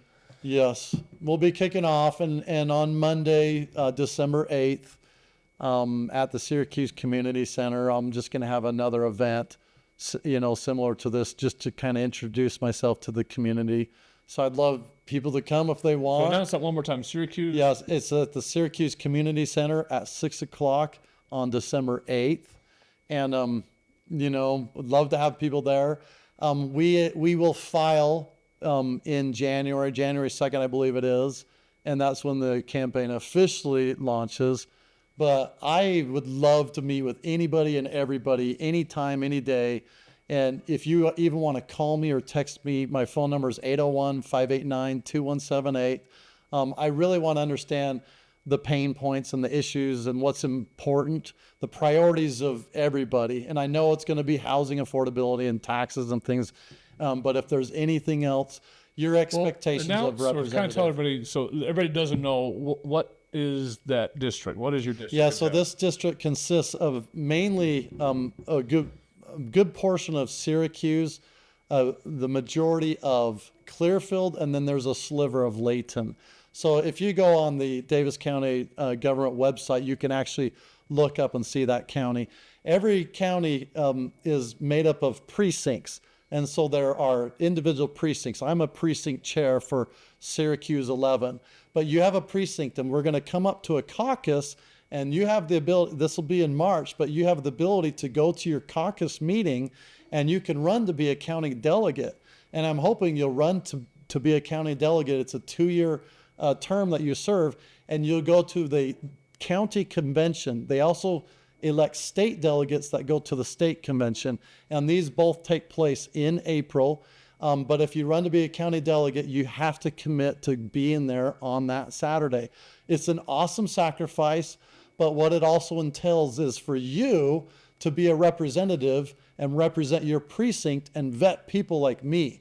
So the caucus system is brilliant. I absolutely love it. It is representative government, and you can come talk to me face to face. And I used to do this. I talked to Mitt Romney and Mike Lee, and I got to ask all the hard questions and, representing my precinct. So I would love for you to do that. Just find out where your legislative district is, what your precinct is, and go to caucus and run to be a county that's what it should delegate. be, is a caucus system. Get rid of SB 54. Yes. This will never happen, but get Exactly. rid of SB 54. I'm a county delegate and a state delegate. So, Yeah, fantastic. so I've been doing that for quite a Yes. while. And it's a lot of fun. So if you feel inclined, go ahead and run for it. Yeah, love it. Thanks for having me on here. This Launching is- Monday, for sure launching in January. Running for, again, Carrie Ann Lisenby's House seat Yep.